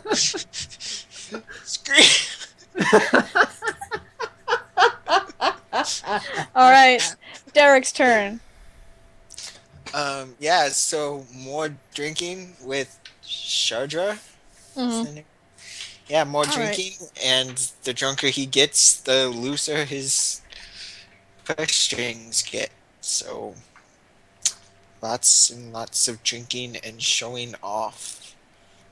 And yelling at blows for more drinks. What's he showing off? His magic? No, just how... Look at my undine muscles, brah. Look at my 10 no modifier muscle. No, just like that he actually has money to spend and he's not a poor hobo. Alright, well, Shardra kind of, in a friendly way, makes fun of you throughout the night for actually spending money and not on places to live. She kind of questions your priorities, but, My priorities are quite prioritized. Thank you very much. might want to consider reprioritizing. Last I checked, drinks were a little less important than a place to sleep. A safe shelter to sleep, not Not when barrels. they're with the pretty lady. Touche. She'll just buy you another drink. She's getting you drunk, dude. You have a point. It's beer goggles. She looked Right. hideous before. Now she's pretty. She was alright. She just didn't have the booty. Yeah, she'll You kidding me? occasionally, She's a like, talk swimmer. about How her. does she not have the booty? I rolled a d20. That's why. That makes no sense. Yeah, she'll talk about, her turtle, her time in Norin, and what she's been doing in Darshal, hunting, fishing, and dealing with tourists, which is both hilarious and irritating in different doses. Yeah. Bob's a tourist. Not a tourist, just a traveler. Yeah. But no, she'll She'll talk about some tourists just being absolutely idiotic, especially because they have diving expeditions as well to find like big treasure among the shipwrecks, and it's really dumb. But you make a lot of money for it.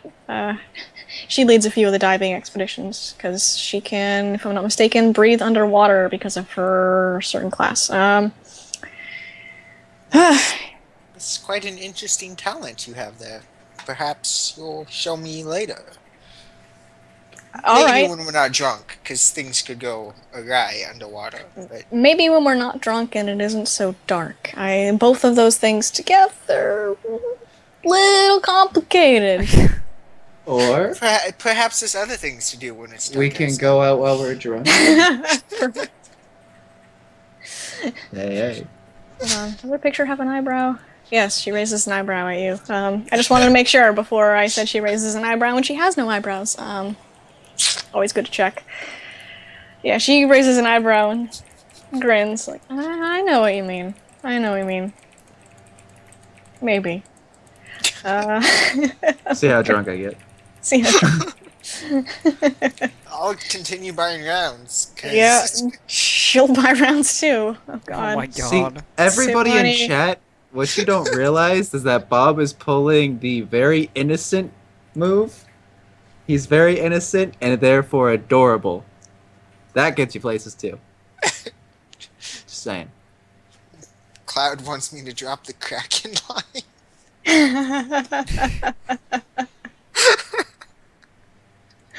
Release the Kraken.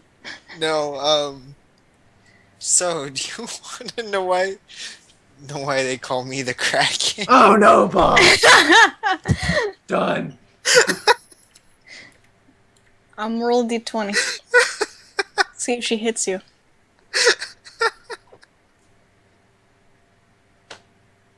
You live this time. Her face lights up, and she looks like she just witnessed the funniest thing in the world, and she goes, I've heard this, but finish for me. Finish it. Say it. Why do they call you the Kraken? Why? Why do they call you the Kraken? Bob's like, I didn't think this joke further through. Because Was no people joke, get scared that was when I'm it. released. Well, you better think of a line then. Because people get scared when I'm released. Because I don't get cited for thousands of years and then I come up and destroy a ship. Because I am not Because the I'll clever destroy man. your ship.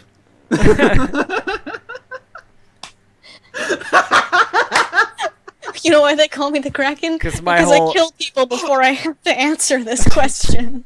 Because my whole body looks like Davy Jones's face.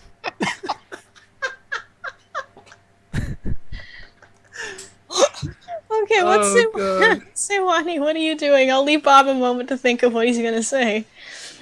Sewani, I'll go with you, and then back to Bob, and then we'll close. I honestly don't have much to do, Okay, to be that's honest. That's it. fine. It's fine. And I don't think I Bob? can talk for long after this. That's fine. Oh, Bob's dead. That's fine. You know why they call me the Kraken? Because I had a terrible, terrible accident down below. You'll have to get in bed to see why they call me the Kraken. No. my god. See, Derek no. just sinks. You Derek know what? sinks No, all Bob, the what- shit. You should have just here- said, want to see why you call me the Kraken? You know why they call me the Kraken? Because I'm a giant octopus. Okay. You know what? We'll do. You know why they call me the We'll do Kraken? the d20s in the morning to see how everything turns out, especially since Derek is smashed as all hell. Bear. You know Yeah. why they call me the Kraken? Because my suckers leave hickeys all over you.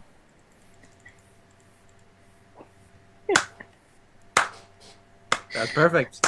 I give that one an A+. plus. I Alright. like that one the best one I came up with.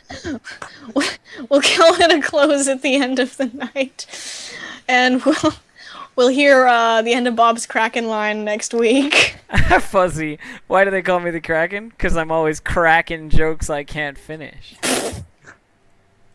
I like Alto Guy. I literally have to mute the stream when Bob is doing it. Kidding, Sims. Too much cringe. Yeah, we'll call it here. We'll roll d20s to see how All the right, morning all right, is for everyone, all right. and then we'll hear the ending to Bob's Kraken line. We'll leave you in suspense. Indeed. This is a cliffhanger. So You have the whole roll. week to I guess think. roll the d20s to see how the night went. Yeah, could Bob get a we plus can roll them 5 next because time. how Oh, we're gonna drunk roll he them is? next time. Okay. Yeah. All right. So we'll close it out for now. Thank you very much, ladies and gentlemen, for enjoying the festival with us. It was a very combat unpresent I didn't want to murder you. session, Maybe but I not. appreciate that. And yeah, so I'm gonna close it for the local recording. 1 second. Oh god, See I you later, forgot you people in were the archive. recording this.